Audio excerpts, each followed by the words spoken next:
Springfield Board of Mayor and Aldermen meeting for May is called to order. Please stand and we'll say the pledge.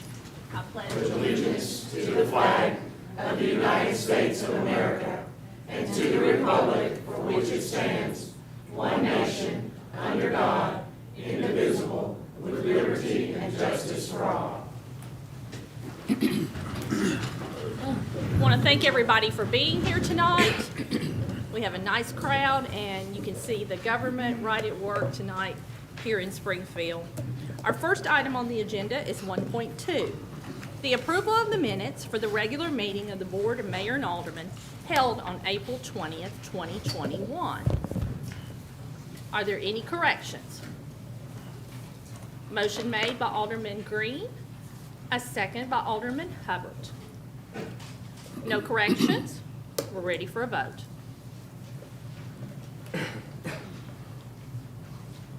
Anyone like to change their vote? Please record the votes. Motion passes 6-0. Thank you. We'll move on to our legislative portion of our meeting. Mayor, Sir? I have a motion to make. As we see, we have a room full tonight of citizens that are here for what I would assume the main item to be 3.7 under the administrative part of our agenda. And 3.7, okay. To save them some time, because I'm sure they don't want to sit here and hear us ramble on, I make a motion we move 3.7 under the administrative to this part of the agenda. Okay. Hold on. Okay, a motion was made by Vice Mayor Harris and a second by Alderman Hubbard. We're going to take just a brief second, so Ms. Brickles, okay, Ms. Brickles has got it in. Okay, any discussion about moving this item up on the agenda? Am I allowed to vote on this part of it, or should I just abstain? Okay. Good question. Does she need to state her reason? Does she have to state her reason? Yeah. She need to state now. Yeah.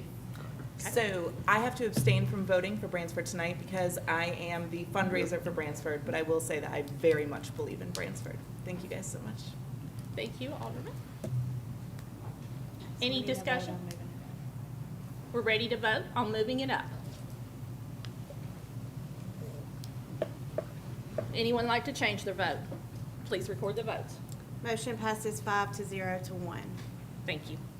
Okay, so we will discuss 3.7. Discuss and possible take action on a presentation and a request from the Bransford Community Center for the construction of the community center. Do we have a motion to discuss this item? Point of order. Sir? His My computer's screen not went there. dead. Mine has too. Hold on, we got some technical Screen difficulties. issues.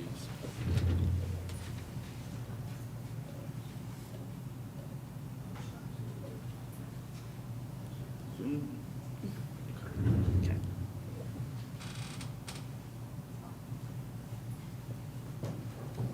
Modern technology at work.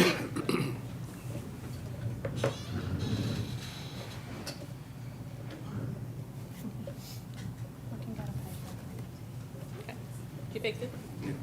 Okay, everybody's good? Okay. No more discussion? I'm sorry, I forgot where I was. There's a motion by Alderman Hubbard and Alderman Green to discuss. We are ready for our presentation, and I think that Pastor Robert Gardner is going to come to the mic and do the presentation, if I'm correct. Long time no see, sir. Yes, it has. You're used to sitting at this first table, and it's kind of odd to see you back there. I am, but I want to say I'm so glad not to have to give the fuel cost adjustment tonight. And I told, you're welcome, Steve, but I told my wife coming in, somebody's going to have to remind me that after this is over that I can leave. And I will gladly leave. So, but thank you so much for the opportunity. Thank you so much just for allowing us to make this presentation. We have a beautiful presentation, PowerPoint. We do not have it tonight because we just wanted to keep this very short and simple. And I just wanted to kind of lay out the groundwork for where we are, where we have been, where we're going, that type of things, and just open it up to any questions. So just in a nutshell, First of all, I'd like to say thank you to this board and also thank you to the Bransford board. And if we can get the Bransford board to all stand up, most of them have these beautiful yellow shirts on. We have a few of them in the room, some probably out or outside and on their way in. But thank you, board members. Thank you just for your hard work and labor over the years, because it has been years, but we really feel like we're making good progress and we're excited about where we are.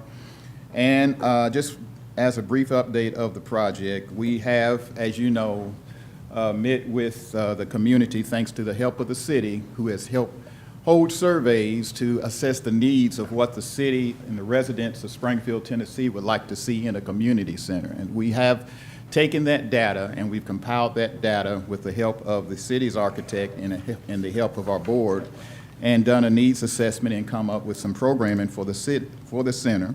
So we have developed some preliminary program, and of course programming depends on funding. So as we move through the development and operation of the center, we will continue to go towards those goals that's been identified in the surveys of the city.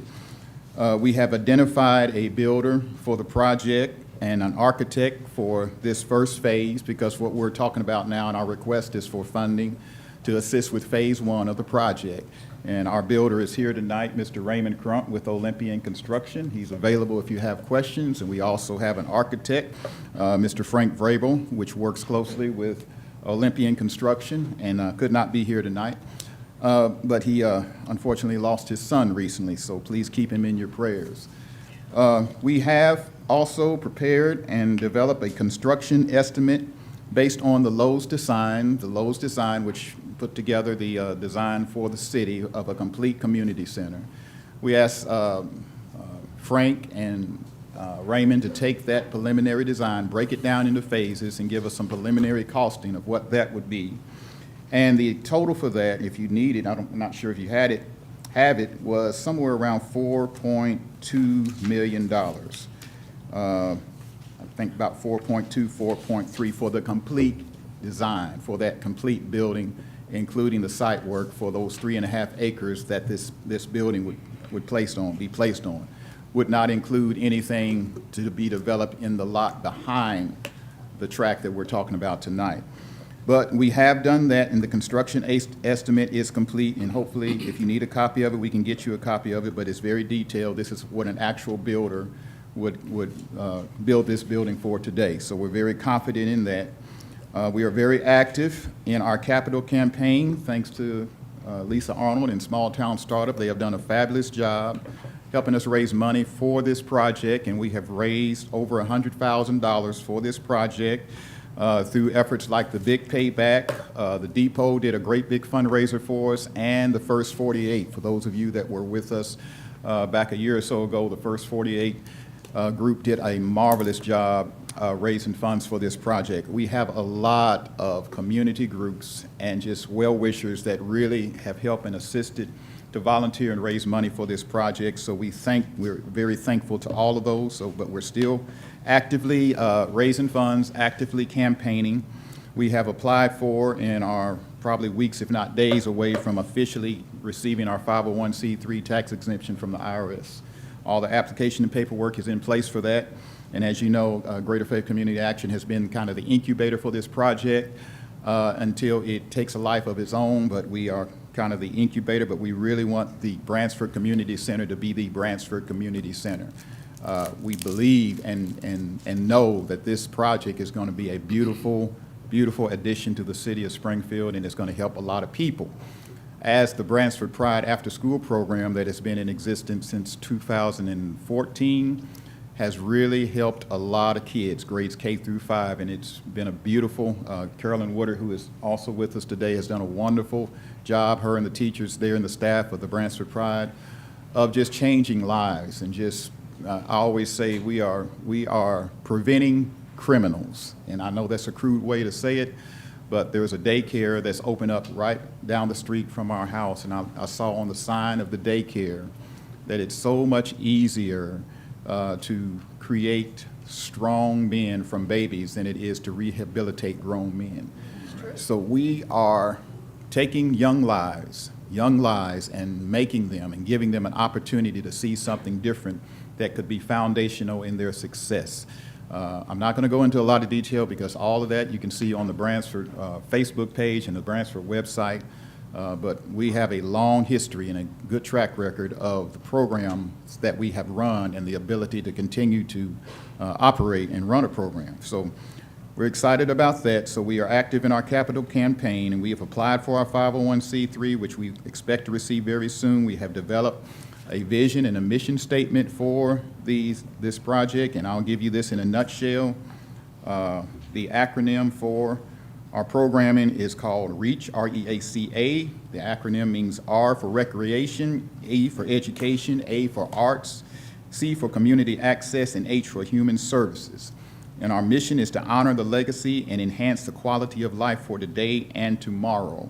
Our vision is to foster inclusive community participation by providing an environmentally sound facility for arts, education, recreation, and locally based human services to increase the opportunity for personal and collective growth of our community. That sounds like a great big goal, and it is an overachieving goal, but we believe we can achieve it. If we just do part of what we're talking about doing, we will definitely change a lot of lives. So we're excited about our vision. We are collectively unanimous that we believe in what we do. And the board itself has contributed a lot of funding, a lot of personal investment, and countless hours of time, man hours, contributed to this project. We are absolutely dedicated to it and believe in its success. We have developed a 3-year operational budget. I'm not sure you have a copy of that, but I'd be glad to supply that if you would like that tonight. I can pass that around. That would just give you kind of a nutshell of where we project to be in the next few years. It's a 3-year plan, and we developed that because we understand, it takes money to do anything. It takes money to develop anything. It takes money for programs to happen. And so I will pass this around. So just to give you an idea, I didn't have any copies with me that I can lay hands on. But our operational budget is based on what we are doing today. As you know, our Bransford Pride after-school program is funded from the Tennessee Department of Education Lottery for Education funding. We get anywhere between $70,000 and $75,000 a year from the LEAPS grant. The LEAPS grant, the amount of money we receive is only limited by what we ask for and the facilities that we have available to us. As you know, we are running the after-school program in the Bransford Elementary School. The Board of Education has been so gracious to allow us space in that building for the last 3 or 4, even 5 years, I believe it's been. And so we have successfully run that program in that building, but we want a place of our own and we want to come home. We need more space. We can only accommodate right now approximately 60 or 70 kids. We can get funding for double that. We can get funding for 150 kids or more. There are programs in the state of Tennessee that have 200 children under this LEAPS program. So we're only limited by the space. We don't have anywhere for them to go. In the past building that was demolished, we did not have enough space for those kids to go. And so we really need a community center, not only for the children in our after-school program, but we're also partnering with the YMCA. They want to bring their YCAP program to our grounds in our facility. And of course, that's middle school, ages 7 to 8. We want to go all the way through high school. And we don't want to just focus on children. We also want to focus on adults, on seniors, on disabilities. There is a diverse array of programming for this community center. And I also want to say this is a community center. This is not a Bransford center for the Bransford neighborhood. This is for the entire city of Springfield, because we believe that all lives matter, and we're going to do everything we can to impact every life that we encounter. So we want to make sure that we have the opportunity to effectively engage our programs and to effectively administer what's been put under our charge. So we developed a 3-year operational budget. We have, like I said, we've developed community partners, the YMCA being one, Willow Oak, the UT Extension Office. We've talked to the Boys Club, Girls Club. We've talked to the Big Brothers, Big Sisters. We've talked to a lot of individual groups that say, if you build it, if you have a facility, we want to come and run our programs over here. We don't want to be the one-all, fix-all solution for all the social needs of Springfield or Robertson County. We want to be basically a shopping mall of community services and programs where others that are doing a great thing in Springfield, Tennessee can come and house their programs over in this center. And that's always been the vision of the Bransford Community Center, not to invent a lot of new programs, not to reinvent the wheel, because what I found out in 30 years working for the city, there are a lot of good agencies doing some great stuff that nobody knows about. We just want to give them an opportunity and a place to where they can be housed and find a place where people can get the services and the help they need. Also, to put more services and agencies under one roof where the agencies can talk to each other and they can share information, they can know who's receiving the service, so we don't have constant duplication of services across agencies, which has been a big problem over the years. So we're excited about our community partners. We are currently developing the phasing and the conceptual design for this project. We're excited about what it's going to look like, and we are really excited about this phase 1, this phase 1A. We're not going to build the entire city center on day one. We're realistic about that. But if we can build something, that can be helpful to and serve the kids that come to this building, to be able to serve and advance our mission, we're excited about that. And we're bringing back Come Together Day. Tiffany Thomas on our board and Tia, they are very active, and that's been asked to come back because we believe that we need an event just to kind of bring the community back together. Now, I want to talk, and you can stop me anytime you have questions, but I want to talk just for a minute about how we're going to do this, how we're going to fund this. Well, as you know, our request tonight is for $1 million. We've raised about $100,000, which is enough to get us started and to pay for some preliminary operational costs once this is developed. We have more funding coming in. Just before this meeting, we got a $4,000 grant. We have major donors in this city that have publicly said that if you start getting something going over there, if you put some shovels in the ground, if you start moving some dirt, we're with you. We want to support it. And we're looking at some major donations inside the city of Springfield. So with this $1 million donation, we've talked preliminary, and I don't want to put Raymond on the spot, but realistically for this phase 1, we're probably looking at between $2.25–2.5 million facility for this phase 1. Now, with this $1 million we're requesting tonight, we are, like I said, we're actively in this capital campaign identifying, and we're going to be pushing. I know Lisa can't wait to get going and get hot and heavy after these donors that have promised donations. We also have the Electrolux that has promised a commercial kitchen, committed to a commercial kitchen in this facility of $75,000. So all we have to provide is the shell of the room for the kitchen, which we're going to make sure that is in this first phase because we definitely want to take advantage of that. We need the kitchen to be able to serve the gymnasium. In this first phase, we're looking at a gymnasium, a full gym, and this kitchen would serve the full gym. And we also have some classroom space, some offices. We're going to have enough space just to be functional and just get some real good programs going and just have a presence there on the ground. So in the next few weeks, Raymond and Frank and his team are going to be doing the design of phase 1. They're going to prepare a survey, a site plan of phase 1, and then we're going to move forward in phase 2 and 3 and see what that looks like. But we're going to do phase 1, and we're going to do phase 1 well. And we're going to do it in a way that everyone's going to be proud of it. It's going to represent the city of Springfield well. We believe and know that this is a major investment for the city, for you as board members, and we can assure you, I can assure you, that you will not be disappointed in investing in Bransford. So that phase 1, that $1 million that we get from the city tonight, we've had a conference call with the USDA Rural Development today. We have actually been pre-approved with them in previous years. We just have never taken any funding from them. But they said, yes, Robert, we're ready when you want to come get the money. Now, what they have is a grant loan program under their community facilities grant. And the majority of that is a loan. A small portion of that is a grant. They got some funding from the first stimulus drop down. So we have talked to them, and they are more than willing to give us money as a loan, but their loan terms are great. You're talking about a 40-year term at 2.25% interest. And so that's great money. So we believe that we could borrow anywhere between $500,000 to $1 million from them. Take that note, roll it over into our operational costs as ongoing, as an ongoing obligation.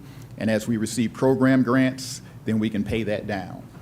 But the beautiful thing about it is the first payment is not due until the building is 100% complete. So we could be 1.5 to 2 years away before we have to make that first payment.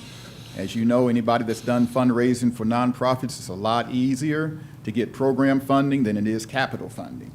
So we have identified, and we've talked to places like the Memorial Foundation, and we're going to talk to others just to try to continue to get capital funding. But we believe if we can just continue to work on our programs, because we do programs well, we've proven that. And as we continue to get program funding, we're going to just continue to roll our obligations, our debt obligations, into the program costs. And so that won't be an ongoing worry that we won't be able to support. We don't expect, and we don't plan to come back to the city of Springfield for operational costs for this facility.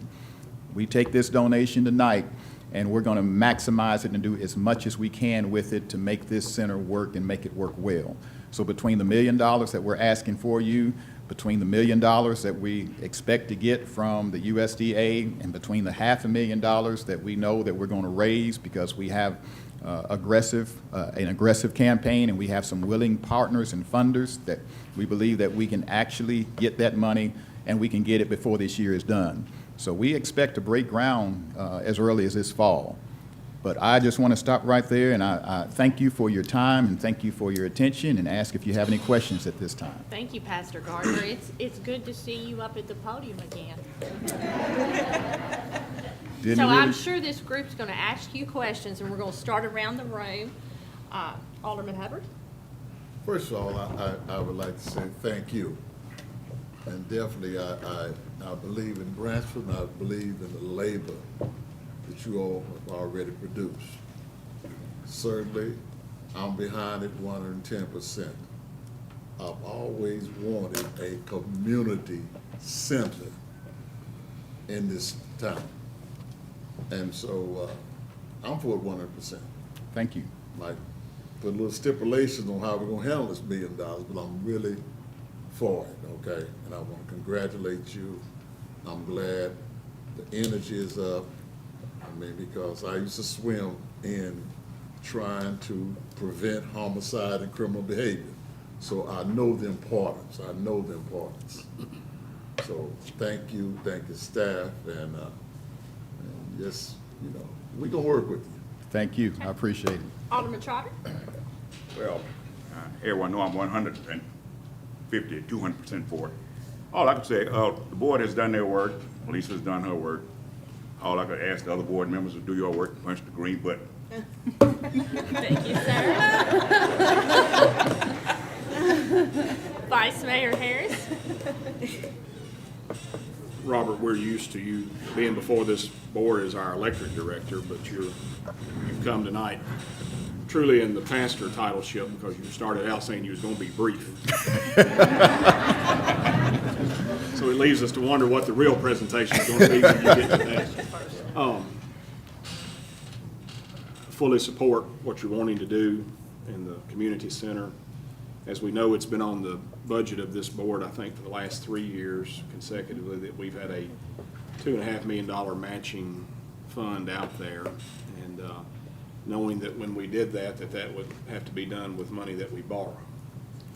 We are in the position to, somewhat, I guess you would use the term, gift this money at this point, which sheds a whole new light of what the city has to do and doesn't have to do when we borrow money. So we don't have to be in the day-to-day operation. I asked Mr. Martin if he will explain exactly how this would come about if we approve this tonight, how it would be handled. Sure. As far as the money, where it's coming from, how it's going to be done. Okay, so if you all approve this tonight, then the next month, you would amend, we have an FY21 budget amendment that's on second reading tonight, and you would amend that next month, or it's on first reading tonight, I'm sorry. you would amend that next month on second reading to include this money. We would do it in the current year budget. Where the money's going to come from is our reserve balance, okay? And that's what, and Mr. Harris, you were just alluding to, and there's the conversations that Robert and I had, because he understands how city funds work and how complicated that can be. If the truth is, where this money's coming from is we've had a really good sales tax year. We budgeted very conservatively last year because of COVID, and we anticipate coming in about $1 million, just shy of $1 million, our forecast, over expectations. That's both local and state sales tax. So that's where the money is going to come from, and so that will help offset. Now, we did budget to balance the budget out of reserves last year. So you remember, so well, how does that work? Because we did have a shortfall of what we budgeted last year as far as revenue versus expenditures. But expenditures are looking good too. I looked at those again. I've looked at them the last couple of weeks. Our April financials were out today, and I feel comfortable about where we are and being able to afford this, and it will be exciting to get something finally built over there. But this will be based on construction cost. It's not. So that would be the recommendation, that we would set aside, if you all approve this, to set aside the $1 million, similar to what we did with the airports. Generally what the city does when we're going to fund something for capital, when the city contributed to the terminal at the airport, is to set aside the money and pay construction invoices, essentially. So it's not just a gift of a check. No. Oh, no, and it wouldn't be, and Bransford, the Bransford Community Center, Greater Faith, wouldn't be out the money either. They would submit the invoices to us. I believe that's what the airport, how that worked with the airport, and so we would pay those invoices directly. Okay. Other questions, Mr. Harris? Well, and I have to say that Bransford pride in going over to the school and the after-school program, I have participated in that. I know that y'all are all changing lives, and when we go in and we do all those things for the kids, it will make a difference for their future. And I know this will be a better community for it. Alderman Green? I don't have any questions. Thank you for the presentation. I just want to say that I'm so proud of our community. When I look around the room, this is how change happens. And that just gives me shivers inside. I'm so proud of each one of you, and I really appreciate you coming out and taking your time to come here and support this. I know you guys have been doing this in the trenches far longer than today, but this is the kind of thing that can transform a community. And the beauty I see here is that you guys are doing this yourselves. You're not just letting Pastor Gardner do it, but you're here too. And that's going to take it 1,000,000 times farther than if it was just Pastor Gardner trying to do it himself. Mm-hmm. So keep up the good work. We are here and we're in support of you guys. I'm really excited for this. This is historic. Thank you. Thank you. Yes, sir. And to echo what Emily said, all of you have worked very hard to bring this to where this is today. And also, I don't want to get in trouble with the city attorney, but also the grace of God. Yeah, absolutely. Bring it. I don't want to steal Mr. Trotter's thunder. This is your ward. You should make this motion, but I'd be more than glad to second it if you wish. I'll make the motion that the city give the Bransford Board and the Bransford Center $1 million. Second that motion. Okay. Motion's been made and the second has been made to give Bransford $1 million. With the stipulation that you work this out with. How we Sure. have to always do it as a city. And I think, and I hate to, Mr. Trotter, if you could rephrase your motion, we would have to technically give the money to Greater Faith. They're the 501c3 that's set up right now in care of Bransford Community Center. I amended that we would give the $1 million to Greater Faith Second. and the Bransford Center. Okay. Any more discussion on the matter? We've talked about this for a very long time, and this makes me smile. Another comment, Yes, sir. and I'm gonna take my mask off. It's by the grace of God that we're here.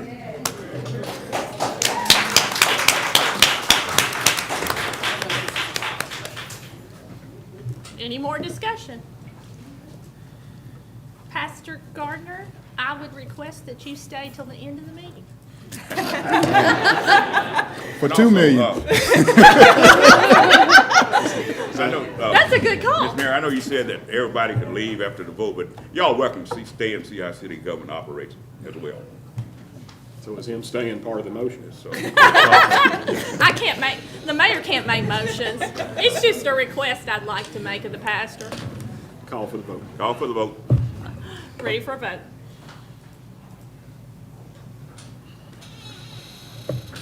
Anyone like to change their vote? Please record the votes. Motion passes 5 to 1.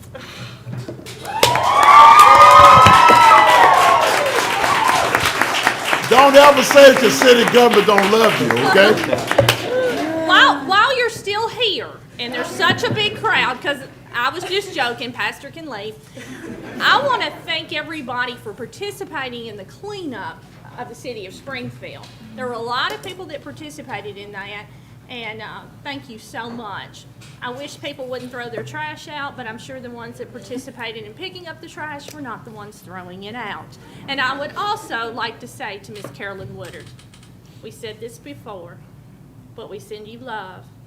We're so sorry for the loss of Raymond, and to Ray, Carol, and Randall. We loved him. Okay, y'all can leave. Thank you. Thank you. You're welcome to stay around if you'd like to see the city government. Good to see you, Brother Jim. Yeah. Oh, we got trouble.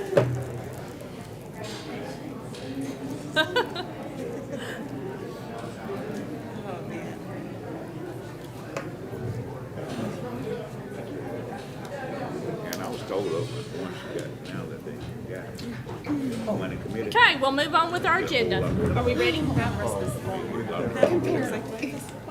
State's gonna have open. I took care of it. She's good. Okay. 2.1, discuss and possible take action on ordinance 21-03 on a third and final reading.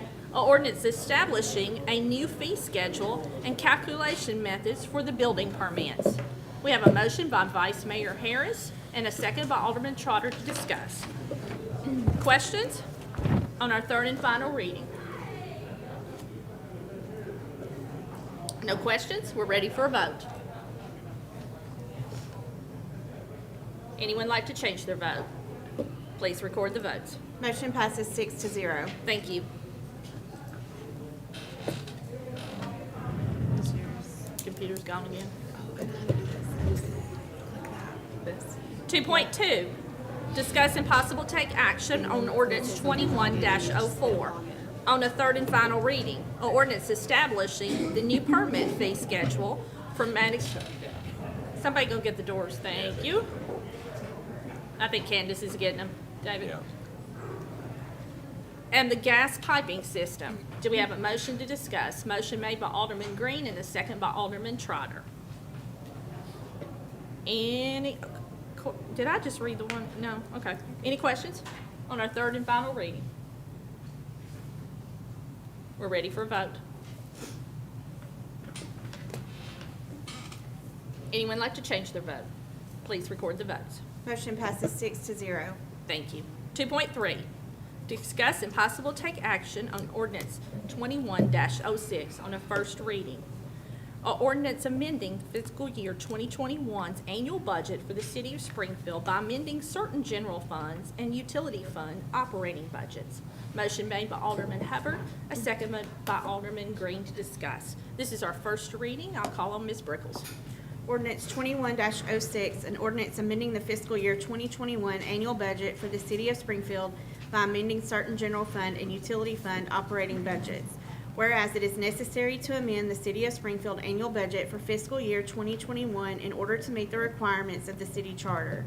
Now therefore be it ordained by the Board of Mayor and Aldermen of Springfield, Tennessee, that the city of Springfield annual budget for fiscal year 2021 is hereby amended to make necessary changes to expenditures and revenues within the funds and departments as set forth in Exhibit A attached.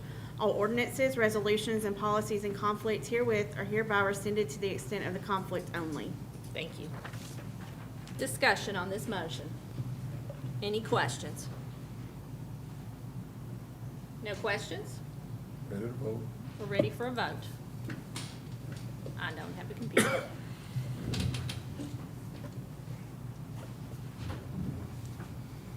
Anyone like to change their vote? Please record the votes. Motion passes 6 to 0. Thank you. 2.4. Mayor, Sir, As we move to a roll call vote, It's going, this thing is resetting. mine is reset. Yeah, I think they're all continuously doing Something's that. not correct in it. I'm having to reset it every time. I am too. Can we move to roll call? Okay. Do we need to vote on that? Do we? We need to try to move They're forward with the technical, computers. 'cause they're not, mine goes off too. Yeah. If you just if you hit the button and log back in, it immediately comes back up.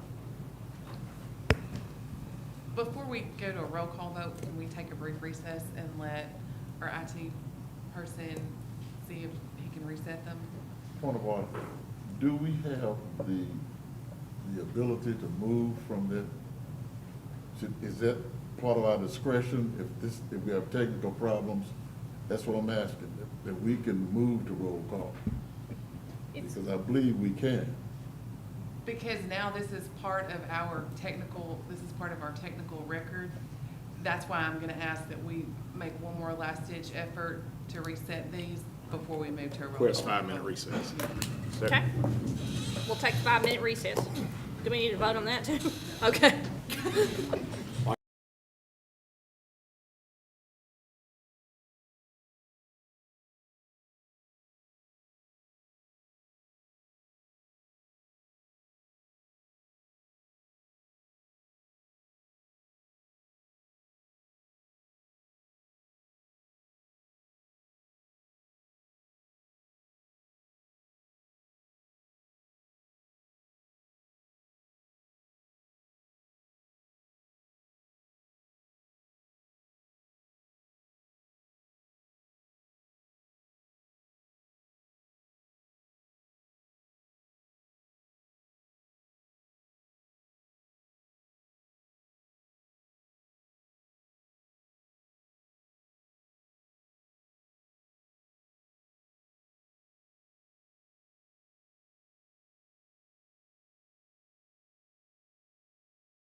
We are ready for 2.4. Discuss and possible take action on ordinance 21-07 on a first reading. Ordinance adopting the annual budget and the tax rate for the fiscal year beginning July 1st, 2021 through June 30th, 2022. We have a motion to discuss made by Alderman Hubbard and a second by Alderman Trotter. This is a first reading, so I'll call on Ms. Briggles to read it. Ordinance 21-07, an ordinance of the City of Springfield, Tennessee, adopting the annual budget and tax rate for the fiscal year beginning July 1st, 2021 and ending June 30th, 2022. Whereas Tennessee Code Annotated 9-1-116 requires that all funds of the state of Tennessee and all its political subdivisions shall first be appropriated before being expended, and that only funds that are available shall be appropriated. And whereas the municipal budget law of 1982 requires that the governing body of each municipality adopt and operate under an annual budget ordinance presenting a financial plan with at least the information required by the state statute, that no municipality may expend any monies regardless of the source except in accordance with the budget ordinance, and that the governing body shall not make any appropriation in excess of the estimated available funds. And whereas the Board of Mayor and Aldermen has published the annual operating budgets and budgetary comparisons of the proposed budget with the prior year actuals and the current year estimated in a newspaper of general circulation not less than 10 days prior to the meeting where the board will consider final passage of the budget. Now therefore be it ordained by the Board of Mayor and Aldermen of the City of Springfield, Tennessee as follows. The governing body projects anticipated revenues from all sources and appropriates planned expenditures for each department, board, office, or other agency of the municipality, herein presented together with the actual annual receipts and expenditures of the last preceding fiscal year and estimated annual expenditures for the current fiscal year. And from those revenues and unexpected and unencumbered funds as follows for fiscal year 2021, and including the projecting ending balances for the budget year and actual ending balances for the most recent ended fiscal year, and the estimated ending balances for the current fiscal years as set forth in Exhibit A attached. At the end of fiscal year 2021, the governing body estimates fund balances or deficiencies as set forth in Exhibit A attached.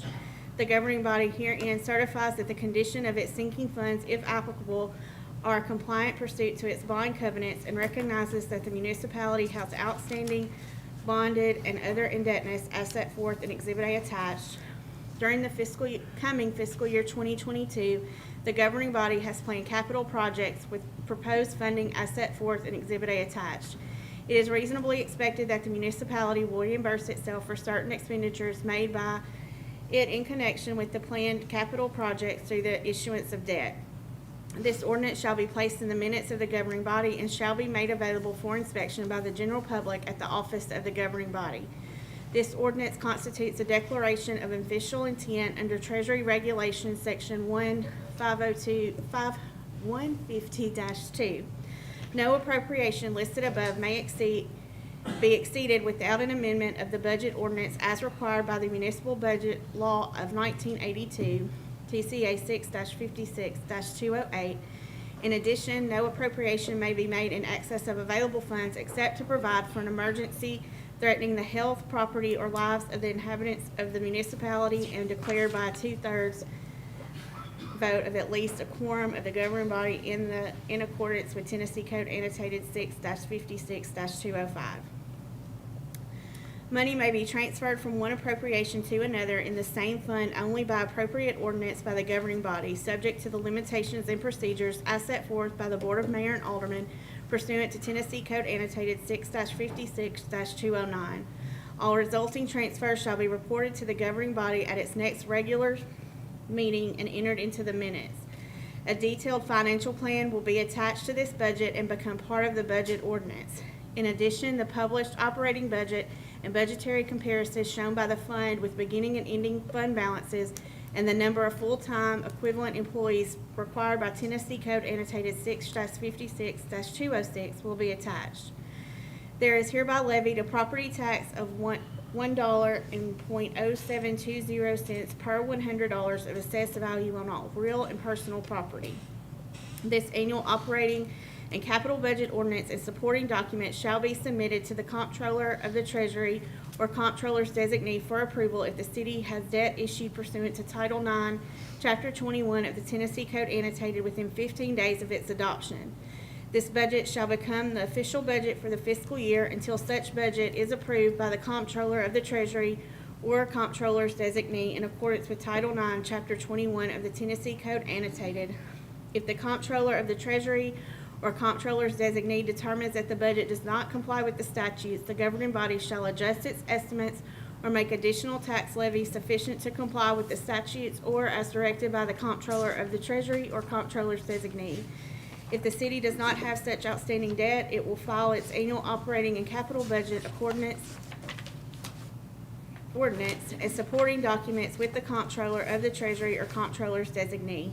If for any reason a budget ordinance is not adopted prior to the beginning of the next fiscal year, the appropriations in this budget ordinance shall become the appropriations for the next fiscal year until the adoption of a new budget ordinance in accordance with Section 6-56-210 of Tennessee Code annotated, provided sufficient revenues are being collected to support the continuing appropriations. Approval of the comptroller of Treasury or comptroller's designee for a continuation budget will be requested if any indebtedness is outstanding. All unencumbered balances of appropriations remaining at the end of the fiscal year shall lapse and revert to their respective fund balances. All ordinance or parts of ordinance in conflict with any provision of this ordinance are hereby repealed. This ordinance shall take effective July 1st, 2021, the public welfare requiring it. Thank you, ma'am. Could you read that again? I didn't get it out. Can somebody do a replay for him? I know that was a lot to read, but it is different than we have done in the past. We used to talk about all the numbers in that, did we not?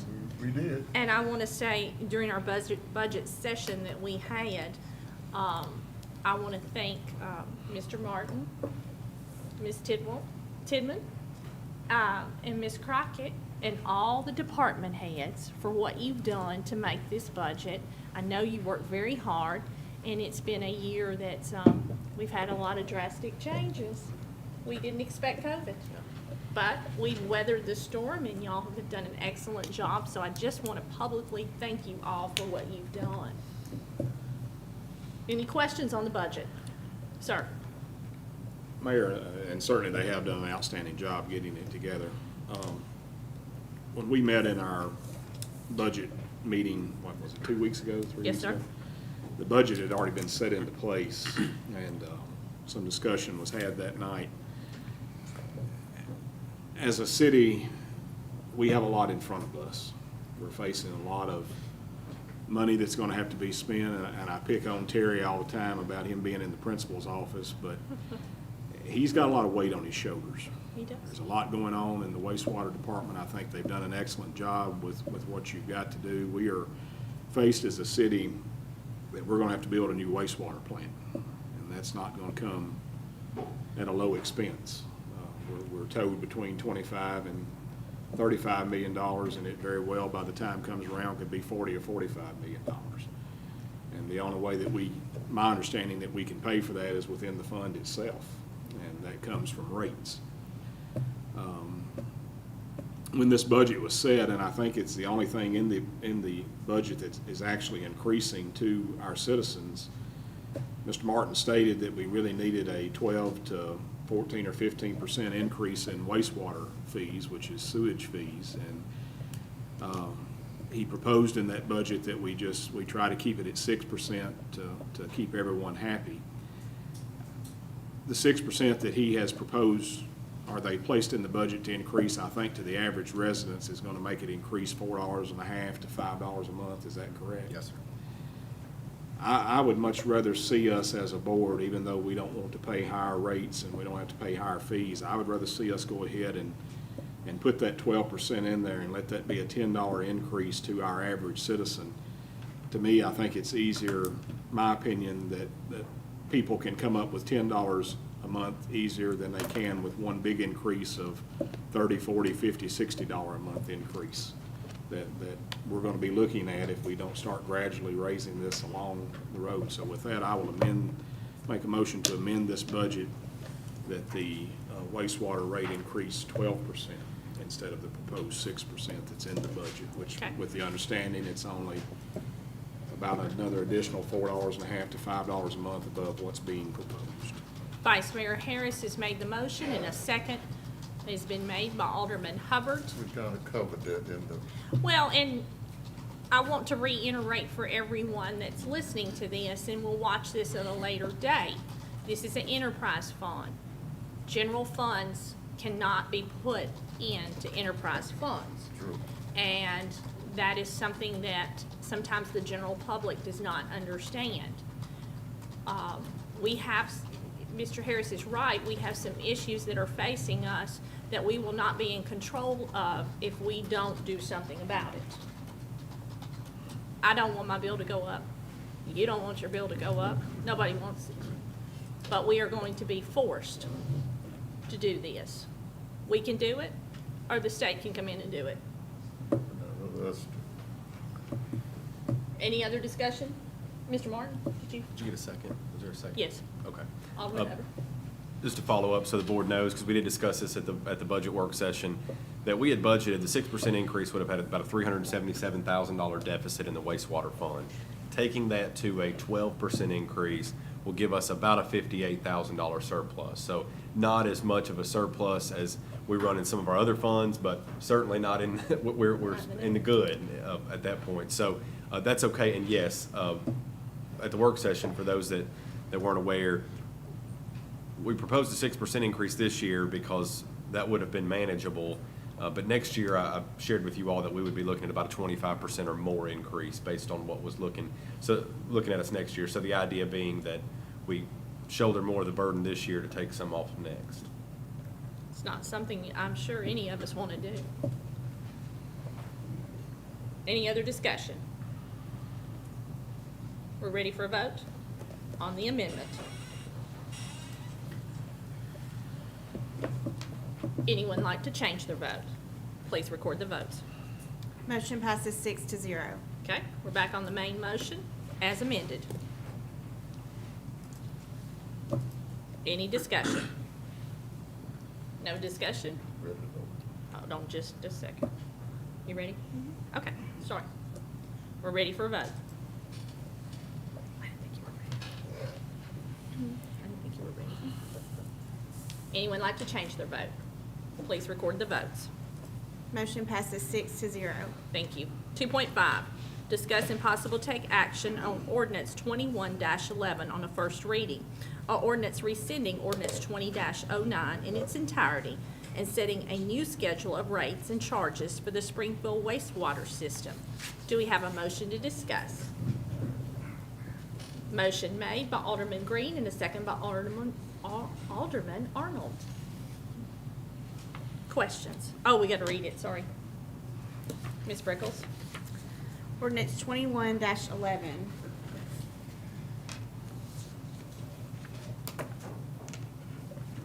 An ordinance rescinding ordinance 20-09 in its entirety and setting a new schedule of rates and charges for the Springfield sewer system. Whereas it has become necessary to increase sewer rates in order to pay for increased cost of operations, maintenance, and debt service, and Article 4, Section 13 of the Charter of the City of Springfield requires that the establishment of fees and charges be accomplished through legislative action, which must be exercised by ordinance. Now therefore be it ordained by the Board of Mayor and Aldermen of Springfield, Tennessee as follows. All direct retail customers shall pay a minimum monthly bill. The minimum bill shall include the treatment and collection of the first 2,000 gallons of discharge per month. The minimum monthly bill for each customer class shall be as follows. Residential city rate is $40.74, county $61.11. Small commercial using less than 24,000 gallons a month in the city is $62.54 and $93.81 in the county. Large commercial using greater than 24,000 gallons a month in the city is $104.15, $156.22 in the county. Industrial customers in the city, $415.72, county, $623.59. All customers shall pay a use rate based on the volume of wastewater collected for the treatment in excess of 2,000 gallons per month. The rate used shall be for each 1,000 gallons and any fractional portion thereof. The use rate for each customer shall be as follows. 2001 to 5,000 gallons. For the city is $12.92 per 1,000 gallons, $19.38 per 1,000 gallons for county. 5,001 gallons to 20,000 gallons. In the city is $11.17 per 1,000 gallon, $16.75 per 1,000 gallon in the county. 20,001 gallons to 100,000 gallons. In the city, $9.50 per 1,000 gallons, $14.24 per 1,000 gallons in the county. Greater than 100,000 gallons in the city, $7.75 per 1,000 gallon, $11.63 per 1,000 gallon in the county. Credit for filling a swimming pool shall be given one time per year based on the pool capacity. This credit cannot cause the monthly bill to fall below the average bill. All ordinances, resolutions, and policies in conflict herewith are rescinded to the extent of the conflict only. This ordinance shall become effective with the billing for July 1st, 2021. Thank you. Questions on this? Mayor. Yes, sir. I'll make the same amendment to this item also as we did to the last, that the wastewater fee reflect a 12% increase instead of a 6%. Okay. Motion's been made by Vice Mayor Harris and a second by Alderman Hubbard. Any discussion? Yes, sir. Okay. So in preparation of that motion, you all have before you the 6% increase. So if you look at the residential city rate, minimum bill is $40.74. An additional 6% would take that to $43.18. So $2 and change more. For the city rates for 2,001 to 5,000 gallons, that would go from $12.92 per thousand to $13.70 per thousand, so less than $1 there. Okay. Just a kind of an idea of where that takes us. Thank you. Any other discussion or questions? We're ready for a vote. On the amendment. Yes, sir, on the amendment. Anyone like to change their vote? Please record the votes. Motion passes 6-0. Thank you. We're back to the main motion as amended. Any discussion? No discussion, we're ready for a vote.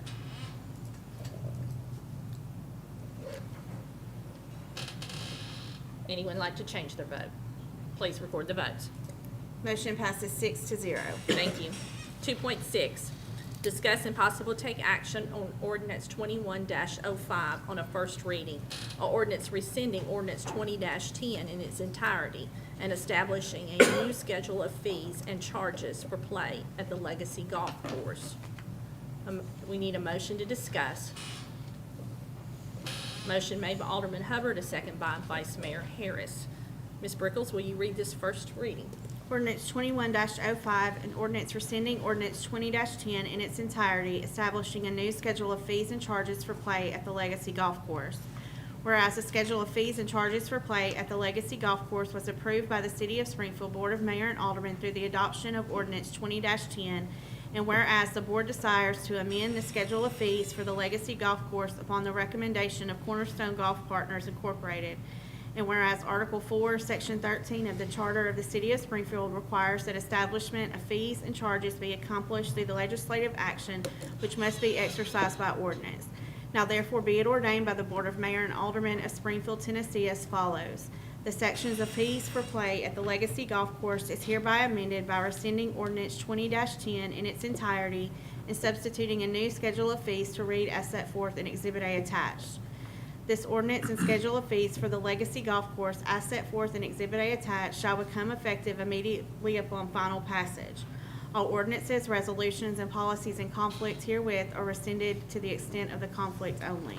Thank you. I will say I've been out playing the Legacy Golf Course and it's in great shape, so thank you. Yes, sir. I'd like to add an amendment to that. I see you have a military rate. I'd like to make an amendment that law enforcement, retired law enforcement, and firemen be added to that. Second that. It's the same rate as the military. Can you hit your button? Is that for everybody or is that just residents? Put a second. Just everybody. Okay. Give her just a second to type that in as an amendment.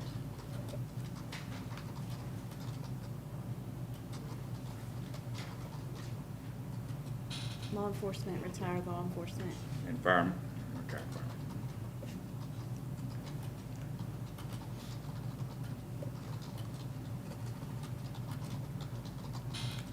I think it's firefighters now. You're right, Chief.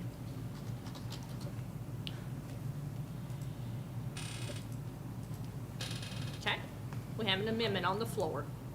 Any discussion? Yes, Yes, sir. being a former warrior, 82nd Airborne type, they put their lives on the line like I put my life on the line. And so really we were brothers and protecting and serving, so I support it. Okay, Thank you, sir. any other discussion? Appreciate that. Okay, we're ready for a vote on the amendment. Anyone like to change their vote? Please record the votes. Motion passes 6-0. Okay, we're back to the main motion as amended.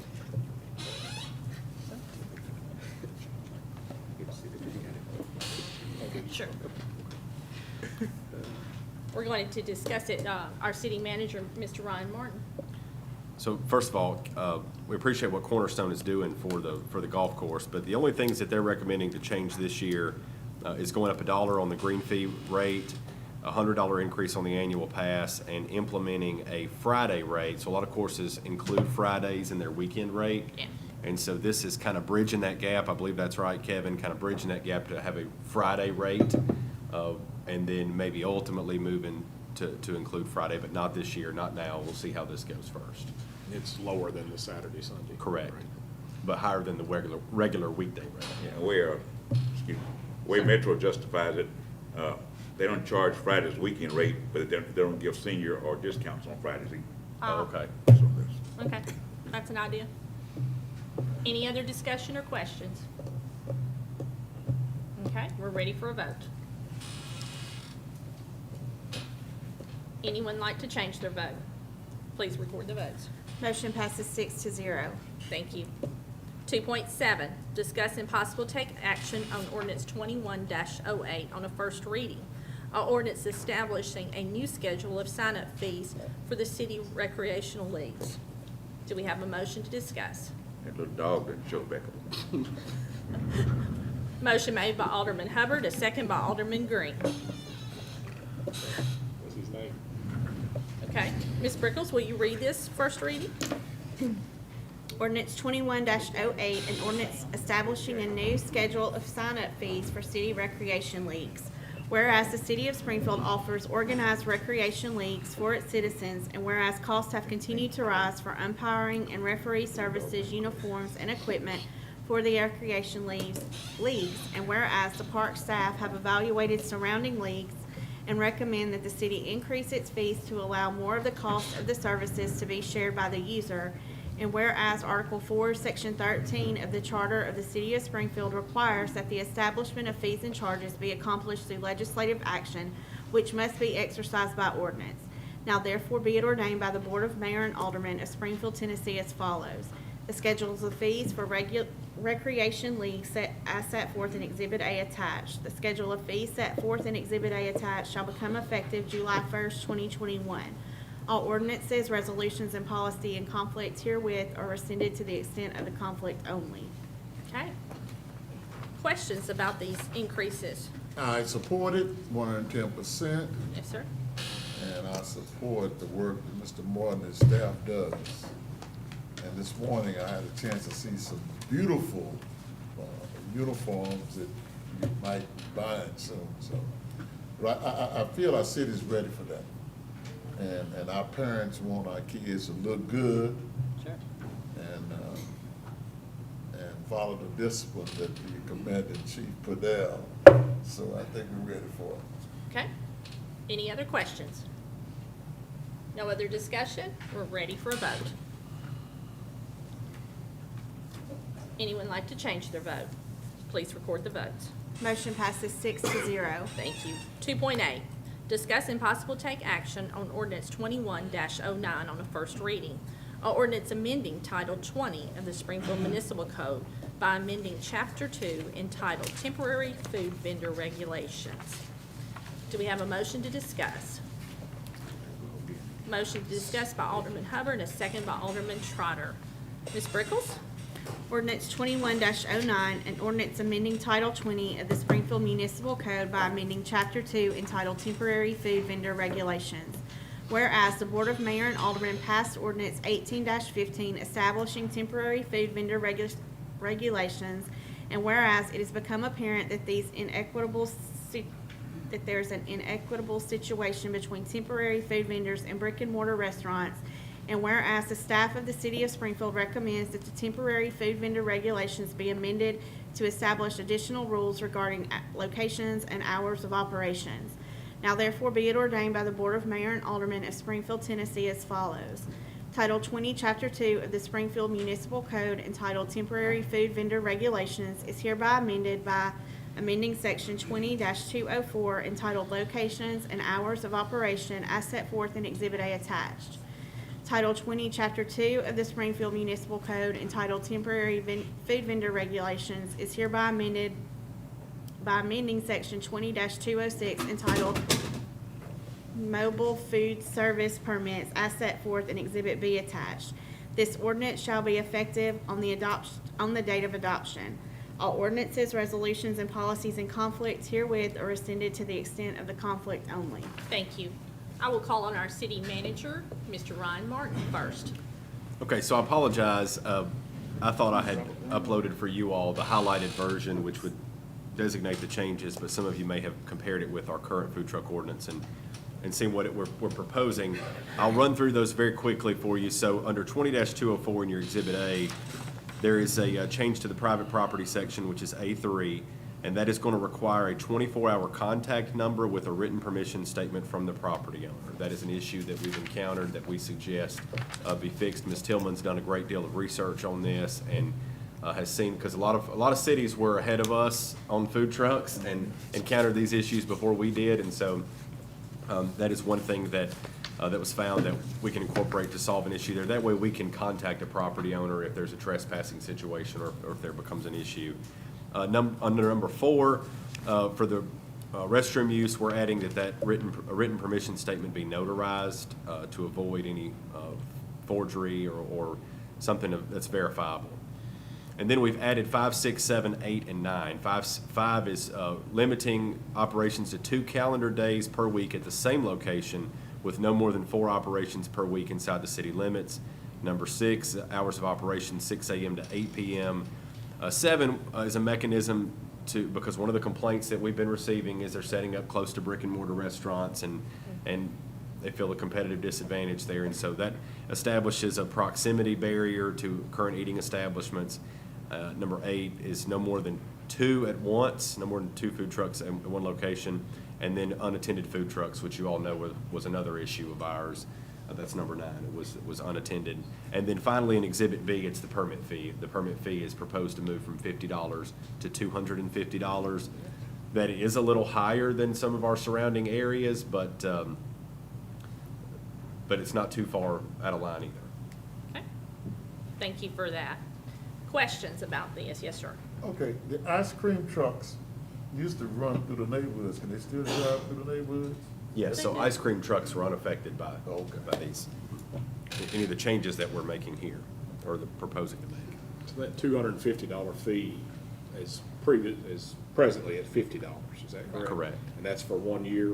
That's for a calendar year, so if you get your permit in July, it still expires December 31st. We run ours on a calendar year, not an anniversary year. Okay.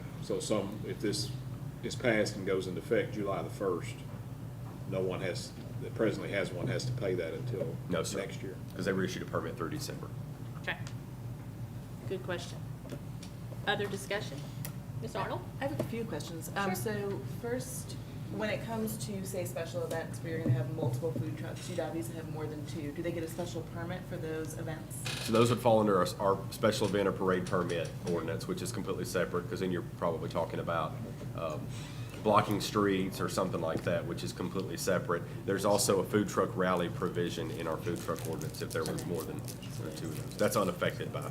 Now, I know that there is obviously one food truck park that's being proposed over on, actually they're both in Memorial, and then there's one that's closer to Memorial and how awesome that they're talking about, and it's just been talk. But I've had several people call me and ask, would there be some type of overlay that they would be able to get if they had a business that was designated to food truck parks, or how would that work? How would we still be friendly to the food truck park community and have multiple, without having like a parade permit?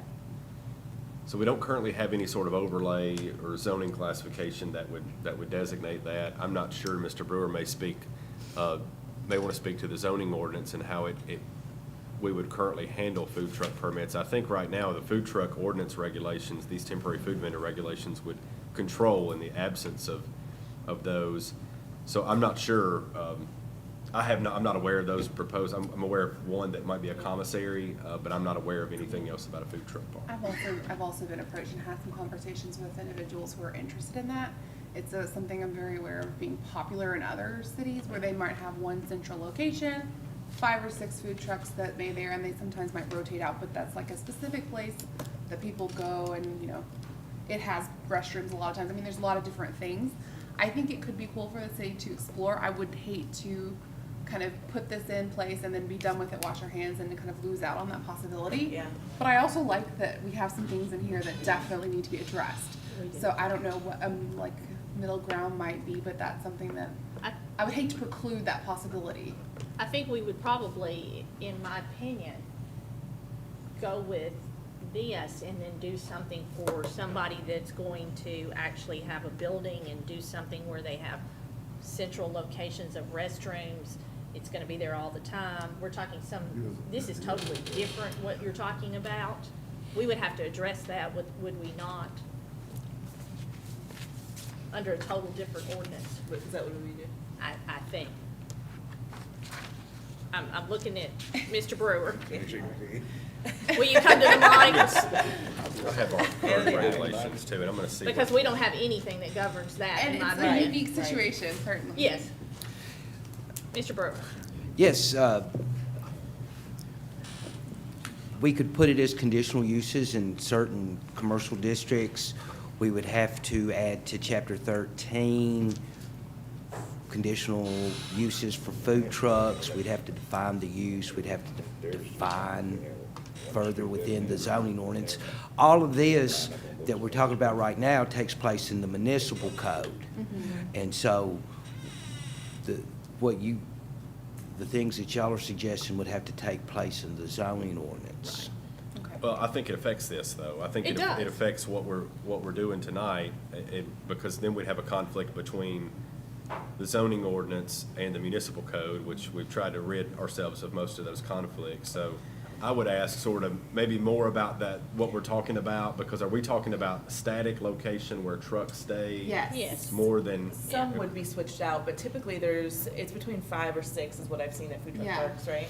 And they stay in a static location for the most part, 5 to 6 days a week, but they take the truck home at night typically. It's not there and just staying there. Or sometimes they Sometimes just leave them.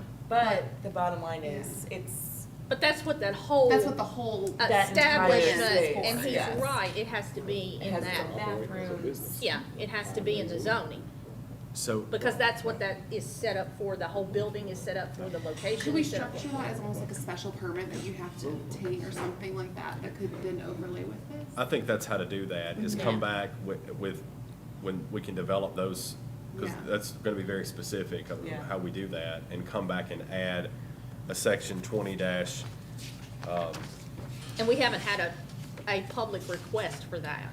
20-208 or Zone. something like that. For that zoning. Not as of right now. Not yet, it's been a conversation, and I know It's I was coming, approached yeah. by some individuals who said, hey, we're interested in this, we wanted to talk to this, you know, Yeah. to ensure To that be all of. zoning. Yeah, so, I think that it's forthcoming in the near future.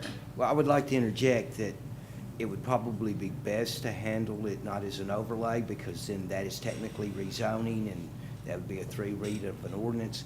If it's, if we change the zoning ordinance to allow it as conditional uses within commercial classifications or commercial districts, then the conditional use can go to the Board of Zoning Appeals and take place in one meeting. Okay. So it really is at the pleasure of the board, but anytime you rezone, you technically amend the zoning ordinance, and so it will take 3 readings to do so. to do an overlay. I like the one and done. Yeah, it's simpler for everyone involved. Our city attorney, I think she wanted, Ms. Barté, did you want to add to that? I just wanted to say that because that is not an issue that is technically before the board, and it does involve an amendment to the zoning ordinance and so forth, I would encourage that to be dealt with separately once we have more details and more expectations, because technically there would not be a public notice through our agenda tonight that something along those lines might be discussed. We are talking strictly about temporary food vendors, Yeah. which are come and go, not necessarily a park and a zoning change. Okay, thank you for getting us back on task. And then I guess the next question I would have is any type of, we do, you know, or we see throughout the city actually, there's several like street festivals where there's multiple food trucks and stuff like that, that again just goes and gets a special permit. If it's on public property, that would be a special event permit. And if it's on private property. So it's handled, it would be handled by these but- regulations. But the multiple, we'd still get a permit for multiple food Yes. trucks, more than two? So, yeah, so that would fall under the special event permit as well. Okay. Other questions? So if Yes, sir. presently, or even under this, if it's a special event taking place, such as we'll do First Friday night, they have to have a permit to have that on the first Friday night, correct? The Some event sort. organizer gets a permit for road So closure. if we have 6 food trucks show up to that, are they covered under that permit? That's through correct. that? They are. They don't have to have a separate permit from the city? They do not have to have a So they could be somebody that do not have a permit at all by That's the correct. city of Springfield, but they can operate because it's special. They're covered under that organizer's permit. We generally ask and require for, or ask them to get a food truck permit. I'm not sure, have we required that in the If past? it's under a special event, they don't have to That's, have one. okay, And that will continue in this. yes. We ask that they do, but we've never required it that I know of. And then I think that my last concern would be that 4 days a week, right, 4 days a week, so, because I know that there are some food trucks here that are trying to make this a full-time thing, so they could then eventually turn it into a brick and mortar location in Springfield, and I worry that 4 days would stop them from wanting to use Springfield kind of as their launching pad. Is there any, what was kind of the reasoning behind the 4 days? Why was the 4 days chosen? The 4 days is because of the inequity, and that's what kind of we heard from you all, Yes. and that's what we've heard from the public, is the inequity of people that have no interest in developing a brick and mortar store, that were setting up food trucks and leaving them there 7 days a week Right. and establishing. So this was designed to close that loophole, and that would be my suggestion, is this is a proposal based on what we've heard from the public, based on what we've heard from you all, but this is for you to kind of decide where we go with food trucks, you know, in the city. And I think our suggestion would be to balance those interests, not be, you know, we still want to be food truck friendly, but we don't want to not incentivize having a brick and mortar store when you can do it without building, and you can do it without utilities, and you can do it without paying a sales tax here, and you can do it without those things, because currently we gain almost nothing from food trucks. True. Yeah, just the permit fee. Yeah. That's all we get. And I think that was one of the reasons that we are getting the phone calls from the long-established restaurants here in the city of Springfield, is because, you know, they're upset that they're not contributing to the city of Springfield, and And they I are. support that. It's not being fair to us. Yeah, I mean, I personally, in my opinion, I think we need to be food truck friendly, but yeah, we've got brick and mortar that's been in this There you town go. for Yes. a long time. and they've supported us for a long, long time. I agree. Any other discussion, questions? Yes, sir? We have been really, in the last 5 years, working hard to get the brick and mortar. Yes, sir. And I'm not gonna call it name, but I saw some specialty food trucks come in. But I would much rather see a brick and mortar, we say like a Mediterranean cuisine. I'd rather see what's the name of this place a lot of folks go and eat, Mediterranean type of a restaurant, Olive Garden, somewhere of that nature. You see, yeah, we need to grow up, step up. But instead of having a specialty truck come in and just So you want the Italian restaurant? Yeah, Yeah. yeah, because we had one that parked a long time, and now I think they left right across from Hardee's. I just have to put it out there. Yes, sir. And his specialty was Mediterranean. Yes, sir. I think he's moved. Other discussion before we ask for a vote? You have another question? Ms. Rowland? No. Okay. Any other discussion? We're ready for a vote. Anyone like to change their vote? Please record the votes. Motion passes 5-1. Okay? Two- Sir? 2.9, discuss and possible take action on ordinance 21-10 on a first reading. A ordinance amending chapter 15 of the Springfield Municipal Code by amending chapter 15 entitled Parking by the addition of a new section entitled 15-minute parking. Do we have a motion to discuss? Motion made by Alderman Hubbard and a second by Vice Mayor Harris. Ms. Brickles? Ordinance 21-10, an ordinance amending Title 15 of the Springfield Municipal Code by amending Chapter 5 entitled Parking by the addition of a new section entitled 15-minute parking. Whereas the Springfield Board of Mayor and Aldermen enacted Title 15, Chapter 5 of the Springfield Municipal Code establishing parking regulations, and whereas the city endeavors to support and promote economic activity and efforts to ease the transition and facilitate the curbside pickup model that many downtown merchants adopted, and whereas the staff of the City of Springfield recommends 15-minute parking spaces to be added to achieve this goal. Now therefore be it ordained by the Board of Mayor and Aldermen of Springfield, Tennessee as follows. Title 20 of the Springfield Municipal Code is hereby amended by the addition of Section 15-507 entitled 15-minute parking to read as set forth in Exhibit A attached, and is further amended by renumbering Chapter 5 entitled Parking to read as set forth in Exhibit B. All ordinances, resolutions, and policies in conflict herewith are rescinded to the extent of the conflict only. Thank you. I'm going to call on our city manager first before we discuss. So this is a little bit different than what we've done, what we've been doing, and it's a product of COVID, essentially. So during COVID, we allowed some of the businesses to put cones out in front of their businesses to kind of unofficially designate those parking spaces as pickup only. And there were several businesses downtown that we did that. And we had a lot of feedback from those business owners where one business owner told me a couple weeks ago that that's how we survived, was doing that. And so as we move, into a post-COVID society, that's something that had to go away. And we engaged into a discussion with the businesses, with the downtown merchants of how to find a way, because pickup's not necessarily going away. Pickup is something that's here to stay. Right. And we have a vibrant and growing downtown. More businesses are going to be opening. And so we want to promote that, and that's kind of what makes us who we are. That's part of our identity.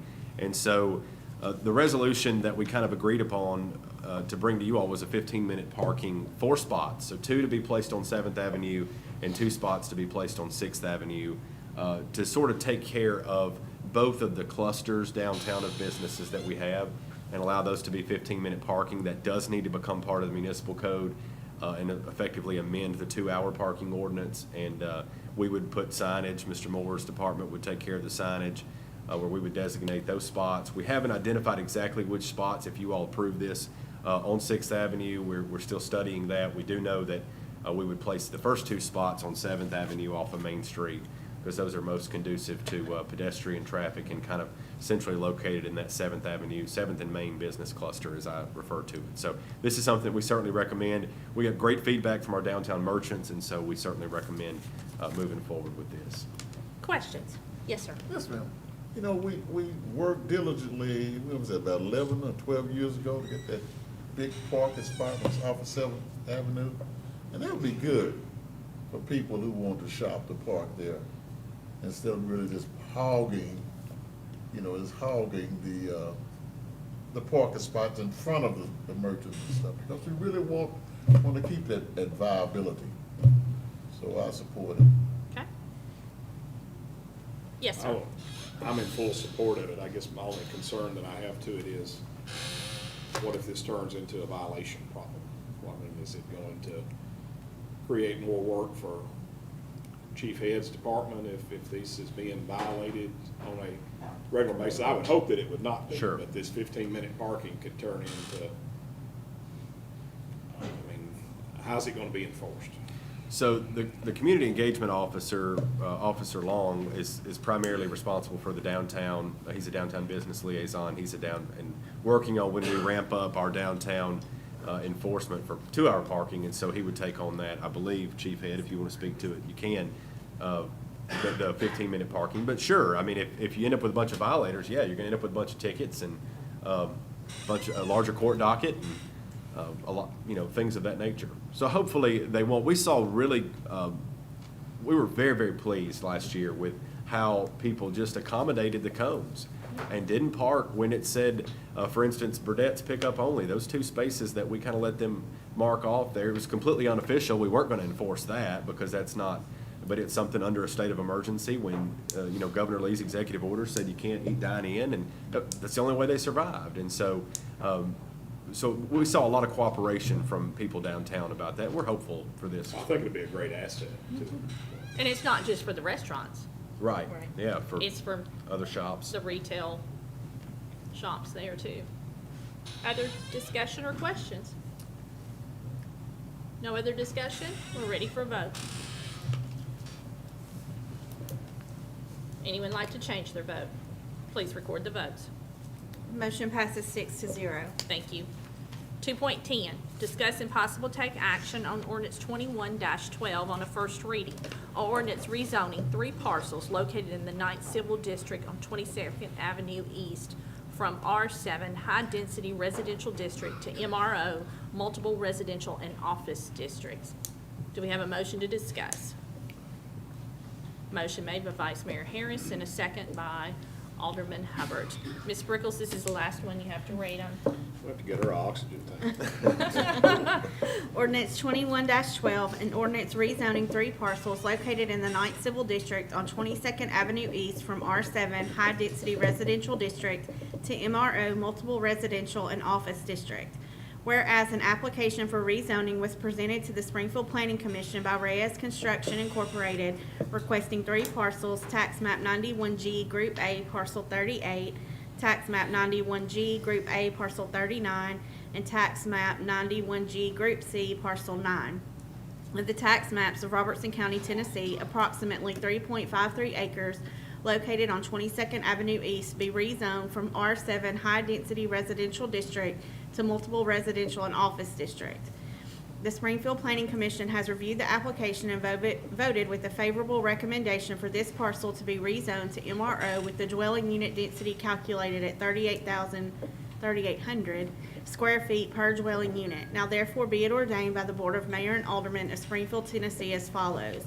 3 parcels totaling approximately 3.53 acres owned by Reyes Construction Incorporated located on 22nd Avenue East, tax map 91G, Group A, parcel 38, 39, and tax map 91G, Group C, parcel 9 of the tax maps of Robertson County, Tennessee, and being more fully described by Exhibit A attached, is hereby rezoned from R7 High Density Residential District to Multiple Residential and Office District, MRO.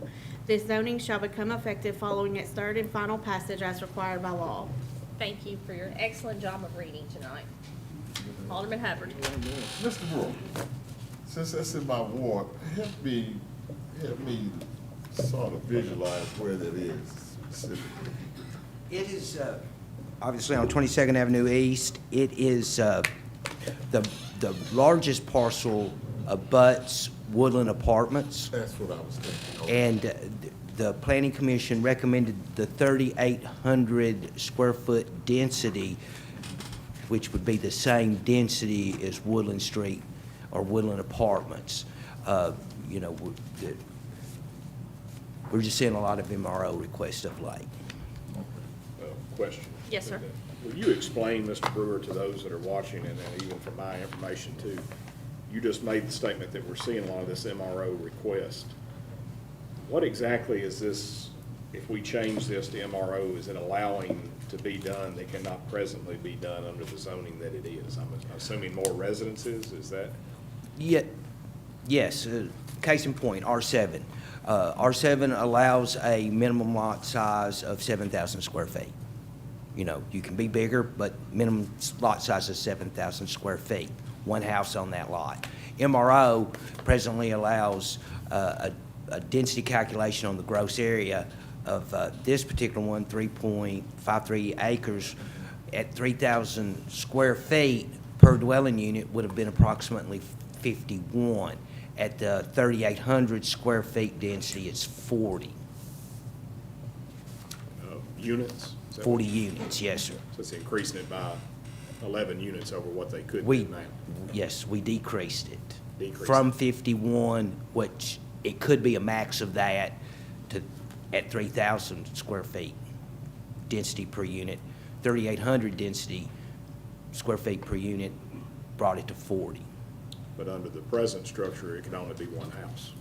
If it was R7, it could, that 3 acres, depends, they might be able to get, I'd have to do the calculations, but they could possibly get 15, 20 units on a cul-de-sac, maybe in that 3 acres at R7. Where it'll go to 40, under what you're proposing. It'll go to 40. There's not a limit on a multi-residential on one entrance. But that does nothing to change the tax structure.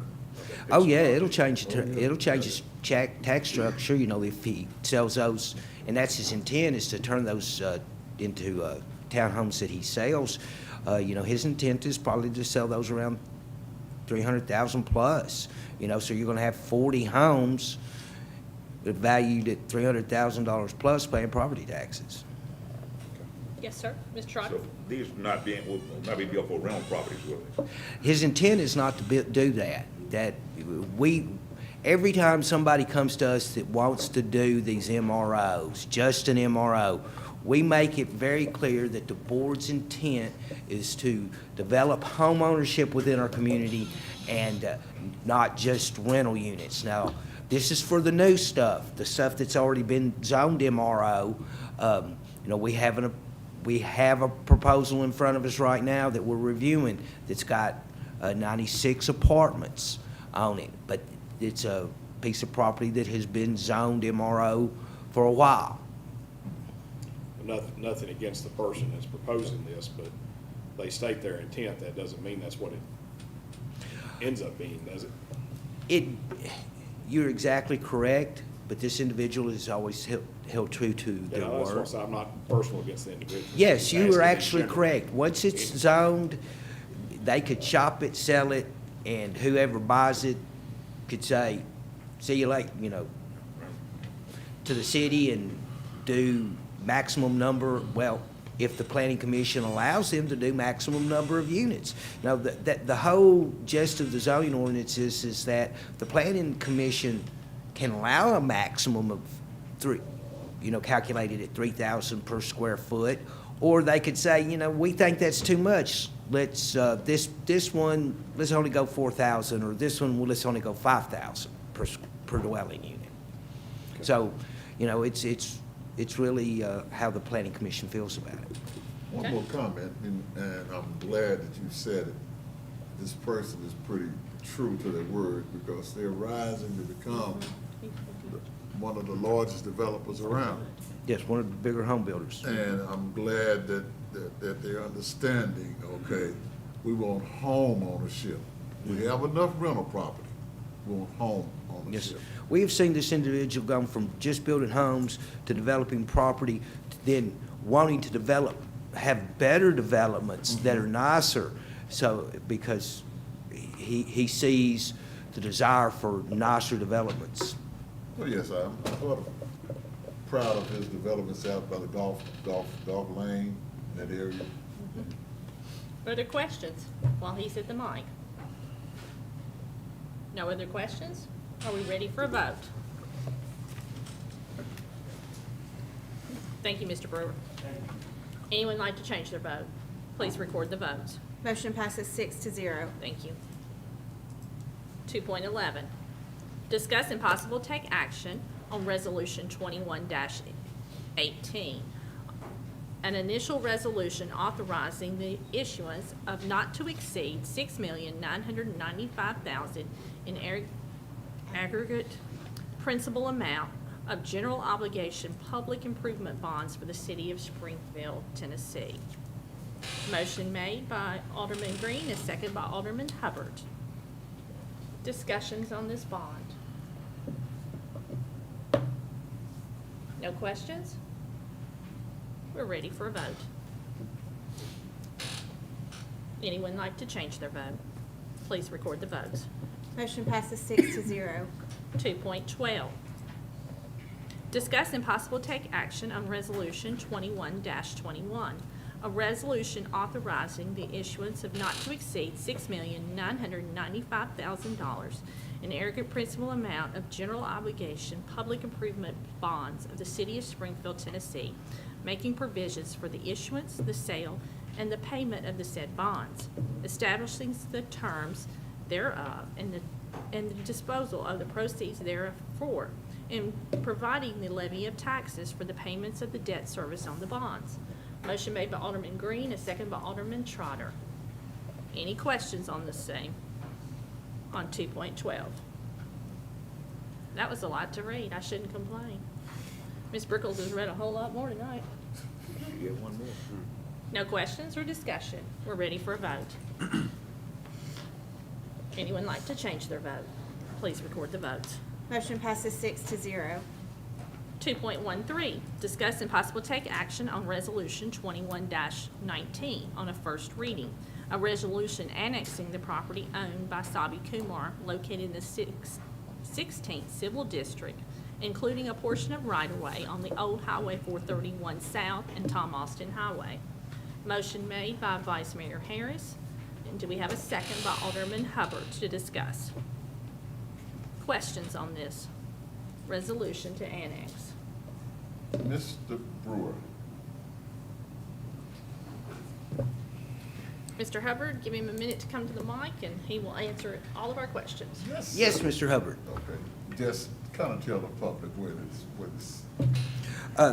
Dr. Kumar has requested that his parcel, approximately 92.14 acres, contiguous to the city limits of Springfield, be annexed, rezoned with an R7 high-density zoning classification with a planned unit development overlay. There is a developer who has submitted a preliminary planned unit development master plan, which will be presented to the Planning Commission at the June meeting, and will be also presented to this board at their June meeting. There will be a public hearing for this resolution, the annexation resolution in June, and a public hearing on the preliminary planned unit development master plan as well. So there will be a public hearing on the planned unit development at the Planning Commission in June as well. So it's a mixed-use planned unit development. It's around 200 single-family homes and, somewhere in the neighborhood of 368 multi-residential. Is this right behind this business? No, yes, right up. It's Right off the. yes, sir. Right off Kumar Lane. So they've made provisions to purchase some property from the property owner to do the right of way to William A. Batson Parkway. So there will be an entrance there on William A. Batson Parkway, and then an entrance on Old Highway 431 South. Okay. Other questions while he's still at the mic? No other questions. Thank you, Mr. Brewer. Any more discussion? Yes, sir. I believe all of the water, sewage, and everything else is sort of in the area already, right? Yes, sir. There, the Exhibit B of the resolution is the plan of service for this property. Sewer is covered well within that. It's at full and total cost to the developer. The capacity is there. They put in a capacity assurance request. Mr. Beers confirmed that there is capacity available for sewer. Water is available off of William A. Batson Parkway. There's a smaller water line on Old 431 South. All the other services are detailed. The Planning Commission reviewed that plan of service as well. The most important thing is that the authorized agent for the project, which is also one of the developers, has agreed to all requirements of the plan of service and agreed to expend whatever costs are required to provide these services outside of, for infrastructure improvements. Okay. Thank you, sir. Other questions before he leaves the mic? No other questions. Thank you. Any more discussion? We're ready for a vote. Anyone like to change their vote? Please record the votes. Motion passes 6-0. Thank you. 2.14, discuss and possible take action on Resolution 21-20, a resolution accepting an irrevocable letter of credit from Poplar Ranch Ventures LLC to guarantee the completion of the infrastructure improvements in the Eden Point subdivision Phase 2. Motion made by Alderman Hubbard to discuss and a second by Alderman Green. Questions? Nope. Okay. No discussion? We're ready for a vote. Anyone like to change their vote? Please record the votes. Motion passes 6-0. We'll move on to our administrative agenda. 3.1, discuss and possible take action on the adjustment of the retail electric rates of the Springfield Electric Department due to the wholesale fuel cost adjustments by the Tennessee Valley Authority. Do we have a motion to discuss?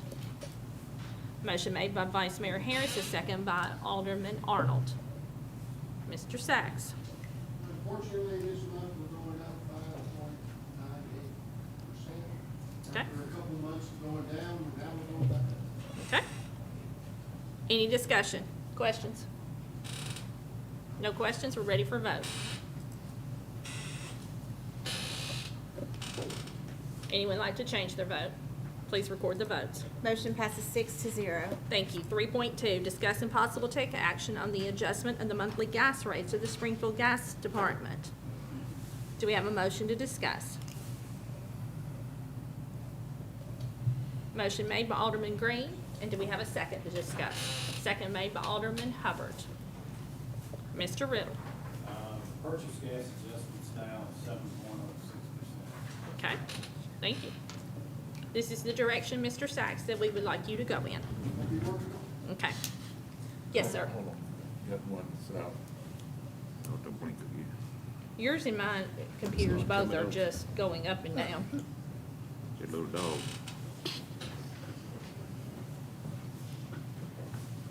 There you go.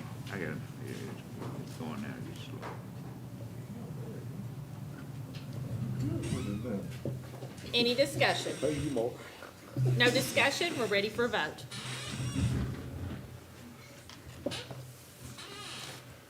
Anyone like to change their vote? Oh, wait, we don't have two recorded. Okay. Anyone like to change their vote? Please record the votes. Motion passes 6-0. 3.3, discuss and possible take action on the extension of the recycling collection and the marketing service contract with the Green Valley Recycling, Inc. for an additional 12 months. The contract will expire June 30th, 2022, and the cost will remain $11 per month for each customer service. We have a motion to discuss by Alderman Hubbard and a second by Alderman Green. This is not changing. This is the same fee we've had. No discussion? Mr. Trotter, we'll see if we can vote. Ready for a vote?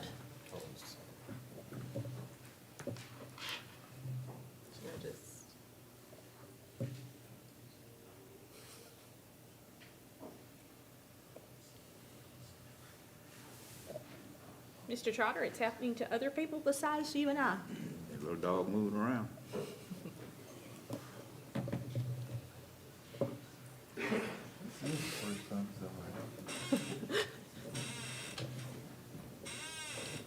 We're going to go roll call. We already been here longer than an hour.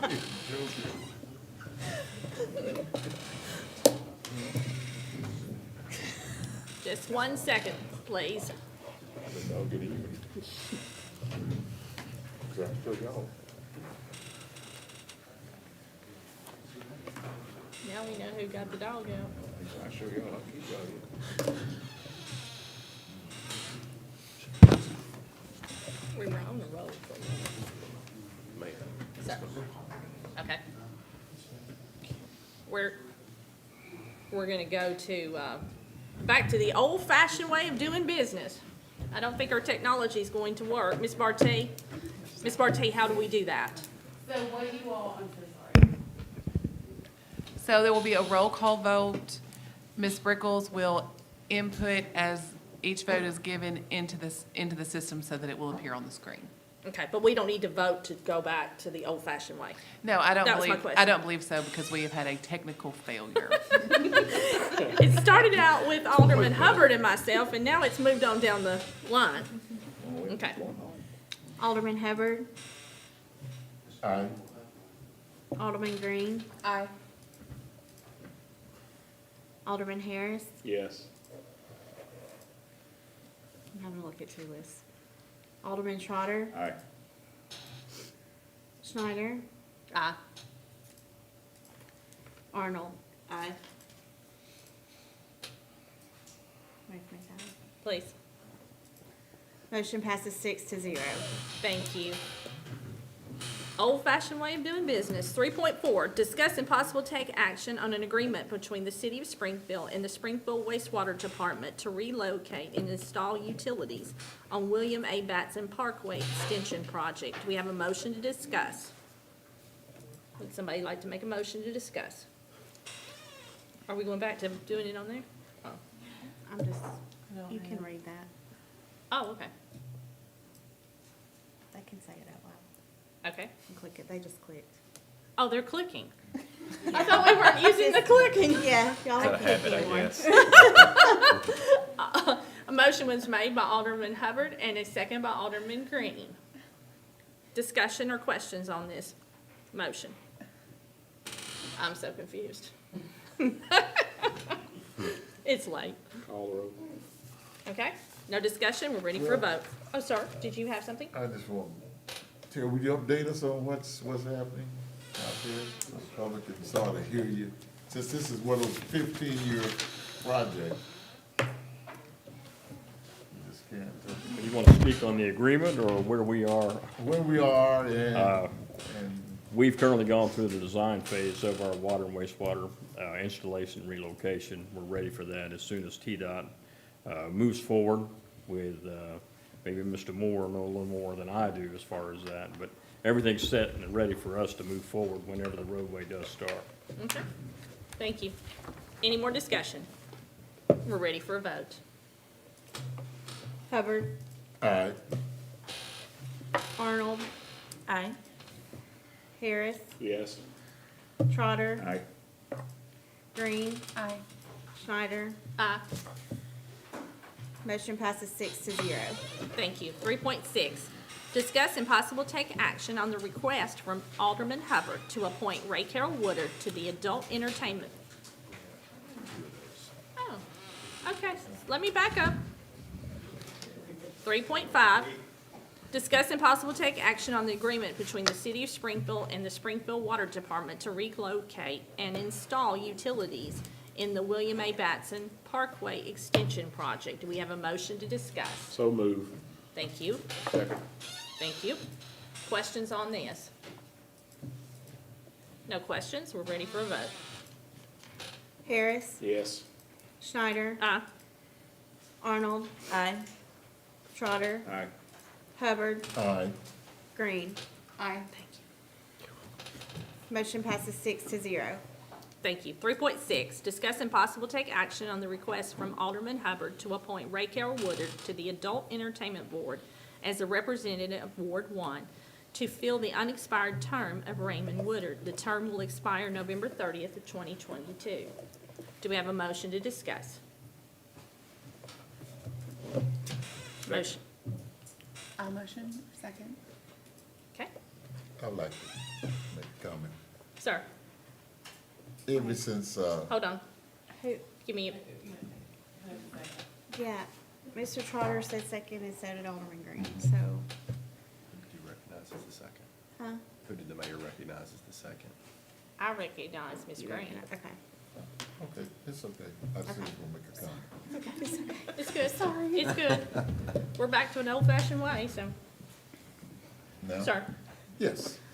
I was pleased to have, Mrs. Woodard's grandmother, then her father, and so I want her to continue on. Okay. I agree. I know she's faithful on the boards, yeah, so. All right. I want to keep her. Any other discussion? We're ready for a vote. Green, Aye. Schneider, Aye. Hubbard, Aye. Trotter, Aye. Harris, Yes. Arnold. Aye. Motion passes 6-0. Thank you. Thank 3.8, you, Ms. Woodard. discuss and possible take action on the easement for the Logan Todd Water Line Project. Do we have a motion to discuss? So move. And a second, thank you. Questions on these easements? Pretty straightforward in our packet. Okay, we're ready for a vote. Harris, Yes. Trotter, Aye. Hubbard, Aye. Schneider, Aye. Green, Aye. Arnold. Aye. Motion passes 6-0. Thank you. 3.9, discuss and possible take action on the approval of the logo and the disc golf course name, the Highlands Disc Golf Course at J. Travis Price Park. Do we have a motion to discuss? So move. Thank you. Second. Thank you. If you've not been out to see the disc golf course, it's amazing. It's so much fun. I heard nothing but positive and positive. Well, and they're bringing tournaments in, and they were here this weekend, and a lot of people spent time at the park. But I have been asked Mr. Martin to give weekly lessons to people that, Mr. Martin? He's gonna have that you have to. to give weekly lessons. I'm sorry. You mind coming to the podium? No, sir. Did y'all have it? Yes, sir. Design? It's all in our, Yeah. yeah, we've got it. It's So all in yeah, our. we did have a big tournament Saturday out there. We had 80 contestants. Lasted about 9 hours. It was a fundraiser, so next thing we're gonna put up are the tee markers. Yes. Yeah, so that's where that So money you went can to. show us how to play. Absolutely not. But we got a lot of people that will be able to show us. Any questions while he's still at the mic? Yes, Sir? I want to compliment you. You're really a go-getter. For the last 3 Saturdays, I've been impressed with the fighting that you had over here in the That was a arena. competition. That wasn't us. We weren't actually fighting. No, It I'm was a talking about competition. fighting competition. But I'm also talking the track meet that you had that had people from all over America. Yeah. I mean, it was huge. 200 and, what I said, 218 kids, homeschool kids from all over the 14 different states were out there at that track. Since we have world-class facilities, Mhm. some of you may not know, that's a world-class track out there. So we thank you, sir, for Yes, sir. recruiting Okay. activities, okay? Any other questions while he's in the mic? Any more discussion? We're ready for a vote. Schneider, Aye. Hubbard, Aye. Trotter, Aye. Harris, Yes. Arnold, Aye. Green. Aye. Motion passes 6-0. Thank you. 3.10, discuss and possible take action on a change order number 1 to the Martin Luther King Jr. Park Playground Project with Great Southern Recreation in the amount of $3,597. The new contract amount will be $375,826.11. Do we have a motion to discuss? Move. Second. Thank you. Discussion? Sir? That's another world-class playground that you have been out there, and I thank you, sir, for that concept. And he's been working hard, his staff, and I think you're gonna have us ready around what? Hopefully. Memorial Day, Saturday.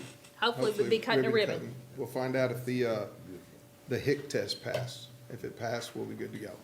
Did we cut the ribbon on the splash pad on the Memorial Day? We did. We did. Yep, And on we plan on Saturday. opening that again this year on the same day. So we are scheduled to open. Yes. Next The weekend. splash pad will for sure open. We're hoping to open the playground, but we can't.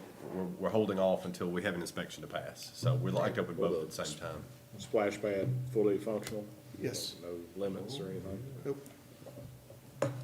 Okay, other discussion? We're ready for a vote. Harris. Yes. Arnold. Aye. Green. Aye. Trotter. Aye. Hubbard. Aye. Schneider.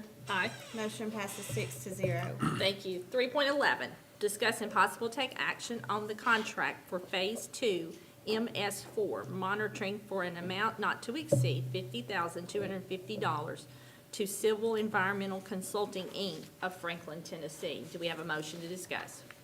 Move. And a second. Second. Thank you. Questions? Yes.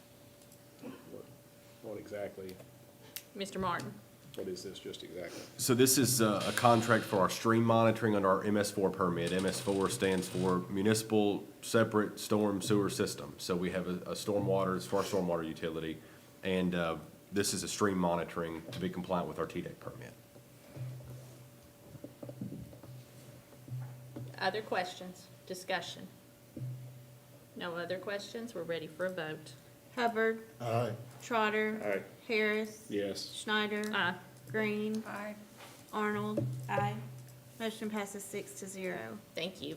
3.12, discuss and possible take action on a unit price paving contract for street construction, maintenance, and repair in the amount of $1,324,676.25 to Vulcan Material Companies of Hermitage, Tennessee. Do we have a motion to discuss? Motion. Second. Thank you. Any questions on this Is this a new contract? company to us? Is this, have we had them before? I'm not sure if we've had Vulcan in the past. We had them years ago, I think. Grab that mic. Pass that mic to him, I please. think we had them years ago. Welcome to the podium.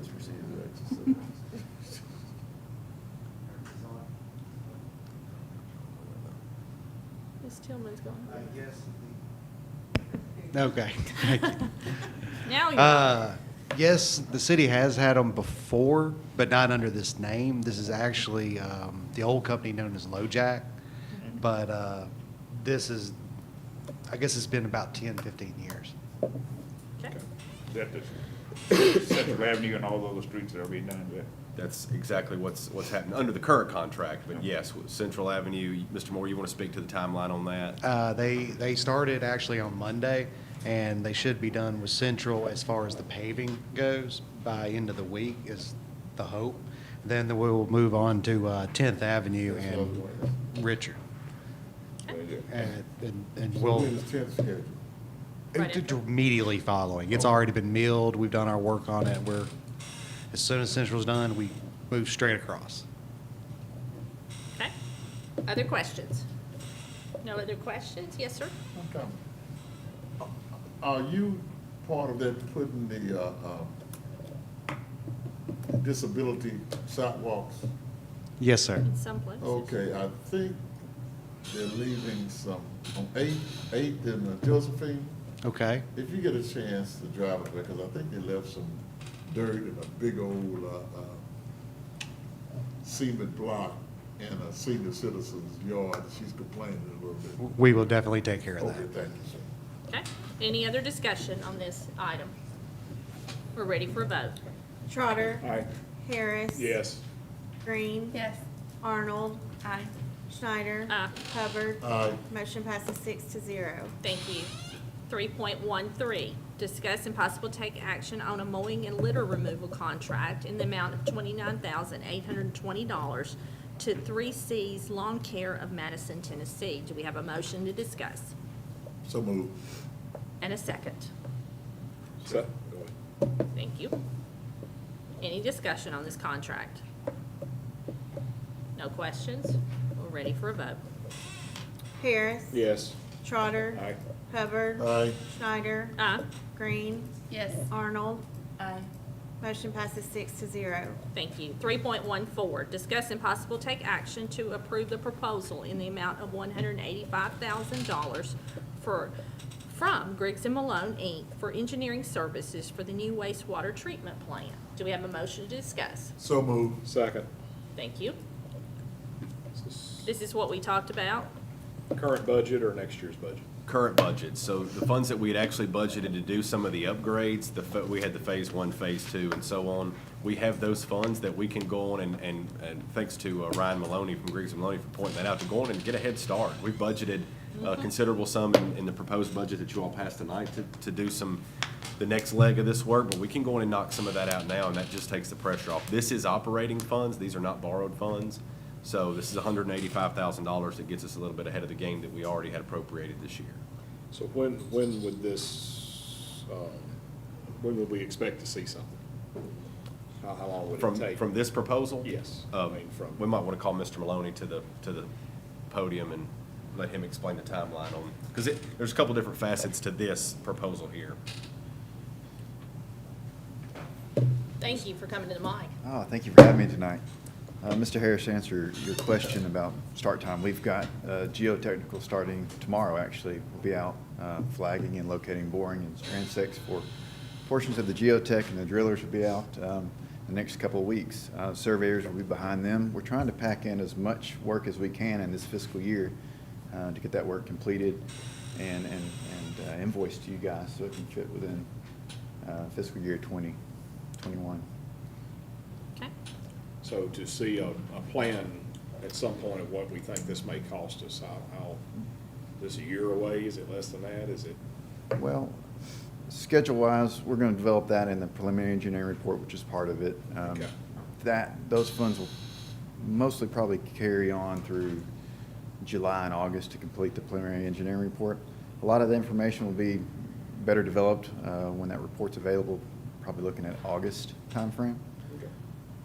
But in August, we should know roughly how much this new plant's going to cost within. Yes, sir. Okay. Yes, sir. That was your question, I believe. August of this year. That's Yes. right.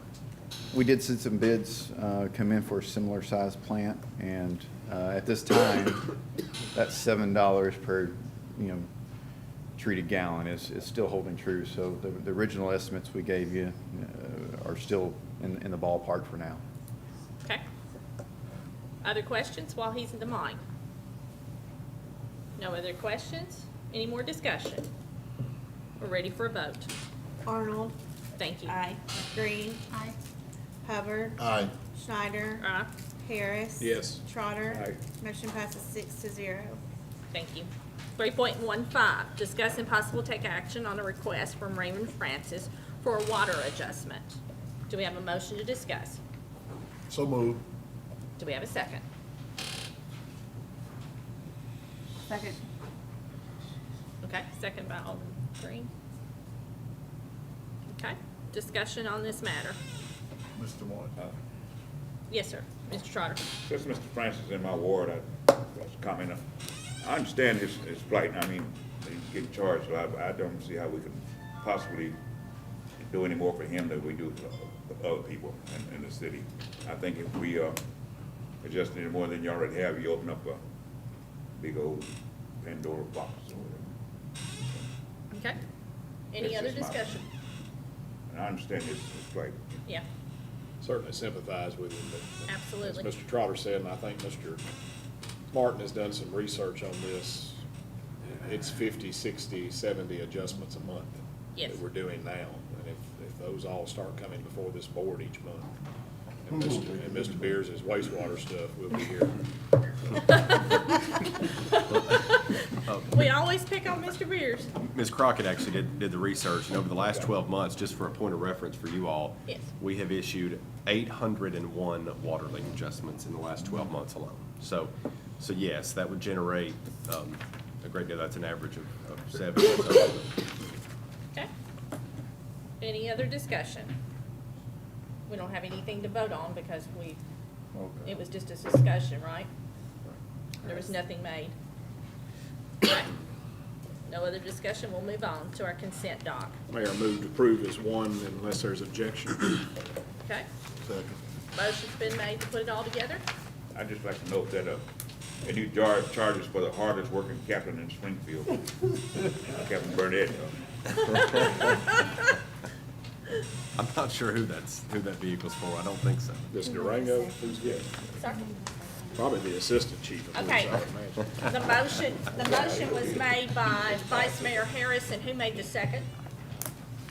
Mr. Hubbard. Mr. Hubbard? I made the Okay, I'm gonna give it to Oh, okay, we just need to make sure we have a Had to second. click in the right place. Okay, any discussion on the docket? No discussion, we're ready for a vote. Harris. Yes. Trotter. Aye. Hubbard. Aye. Schneider. Aye. Arnold. Green. Aye. Motion passes 6-0. Thank you. We'll move on to our city manager's report. Mr. Ryan Martin. Okay, I'll be as brief as I can be. The first thing that we'll be working on is a new electronic voting software, as you. In all reality, that's been something that Mr. Smith, our IT analyst, has been working on because this company has been purchased and there are some quality issues and we're at a crossroads. So we're looking at options there, and so we'll hopefully have something. We should have something to roll out here in the next couple of months. So ironically, I say that in jest, but I'm serious at the same time. We'll have something new for you.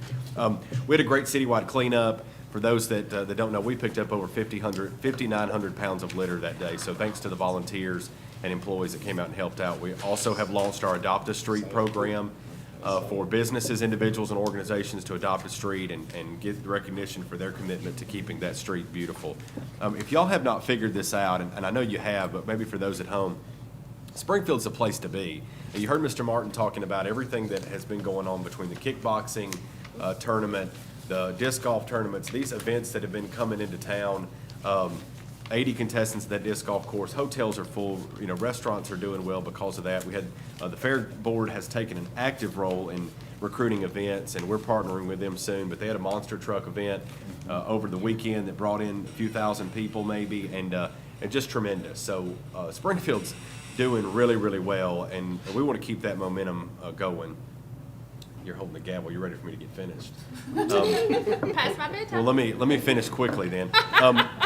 I'm just joking. One thing that you all need to know, though, is from the legislative session, is we did get our local relief grant of, it was cut in half from what we thought it would be, and it's a little over $200,000. So that will be coming towards us as a result of the state's budget, the local relief funds. That will go towards our wastewater fund.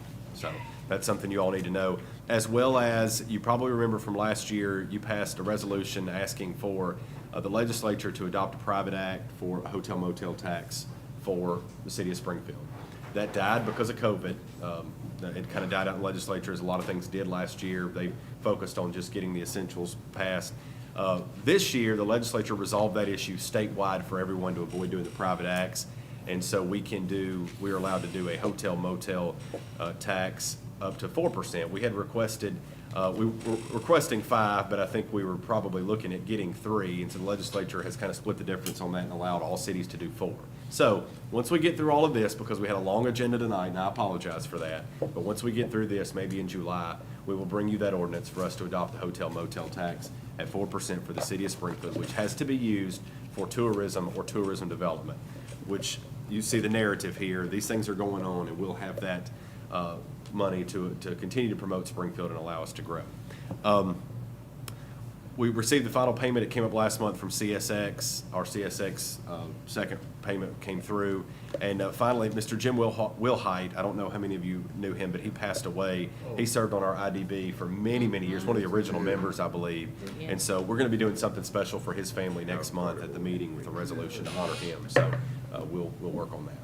And I want to point out, too, that June 15th will be our next, it'll be our public hearing for our budget, Yes. Correct? And then we will have our third and final reading on Friday the 18th at noon.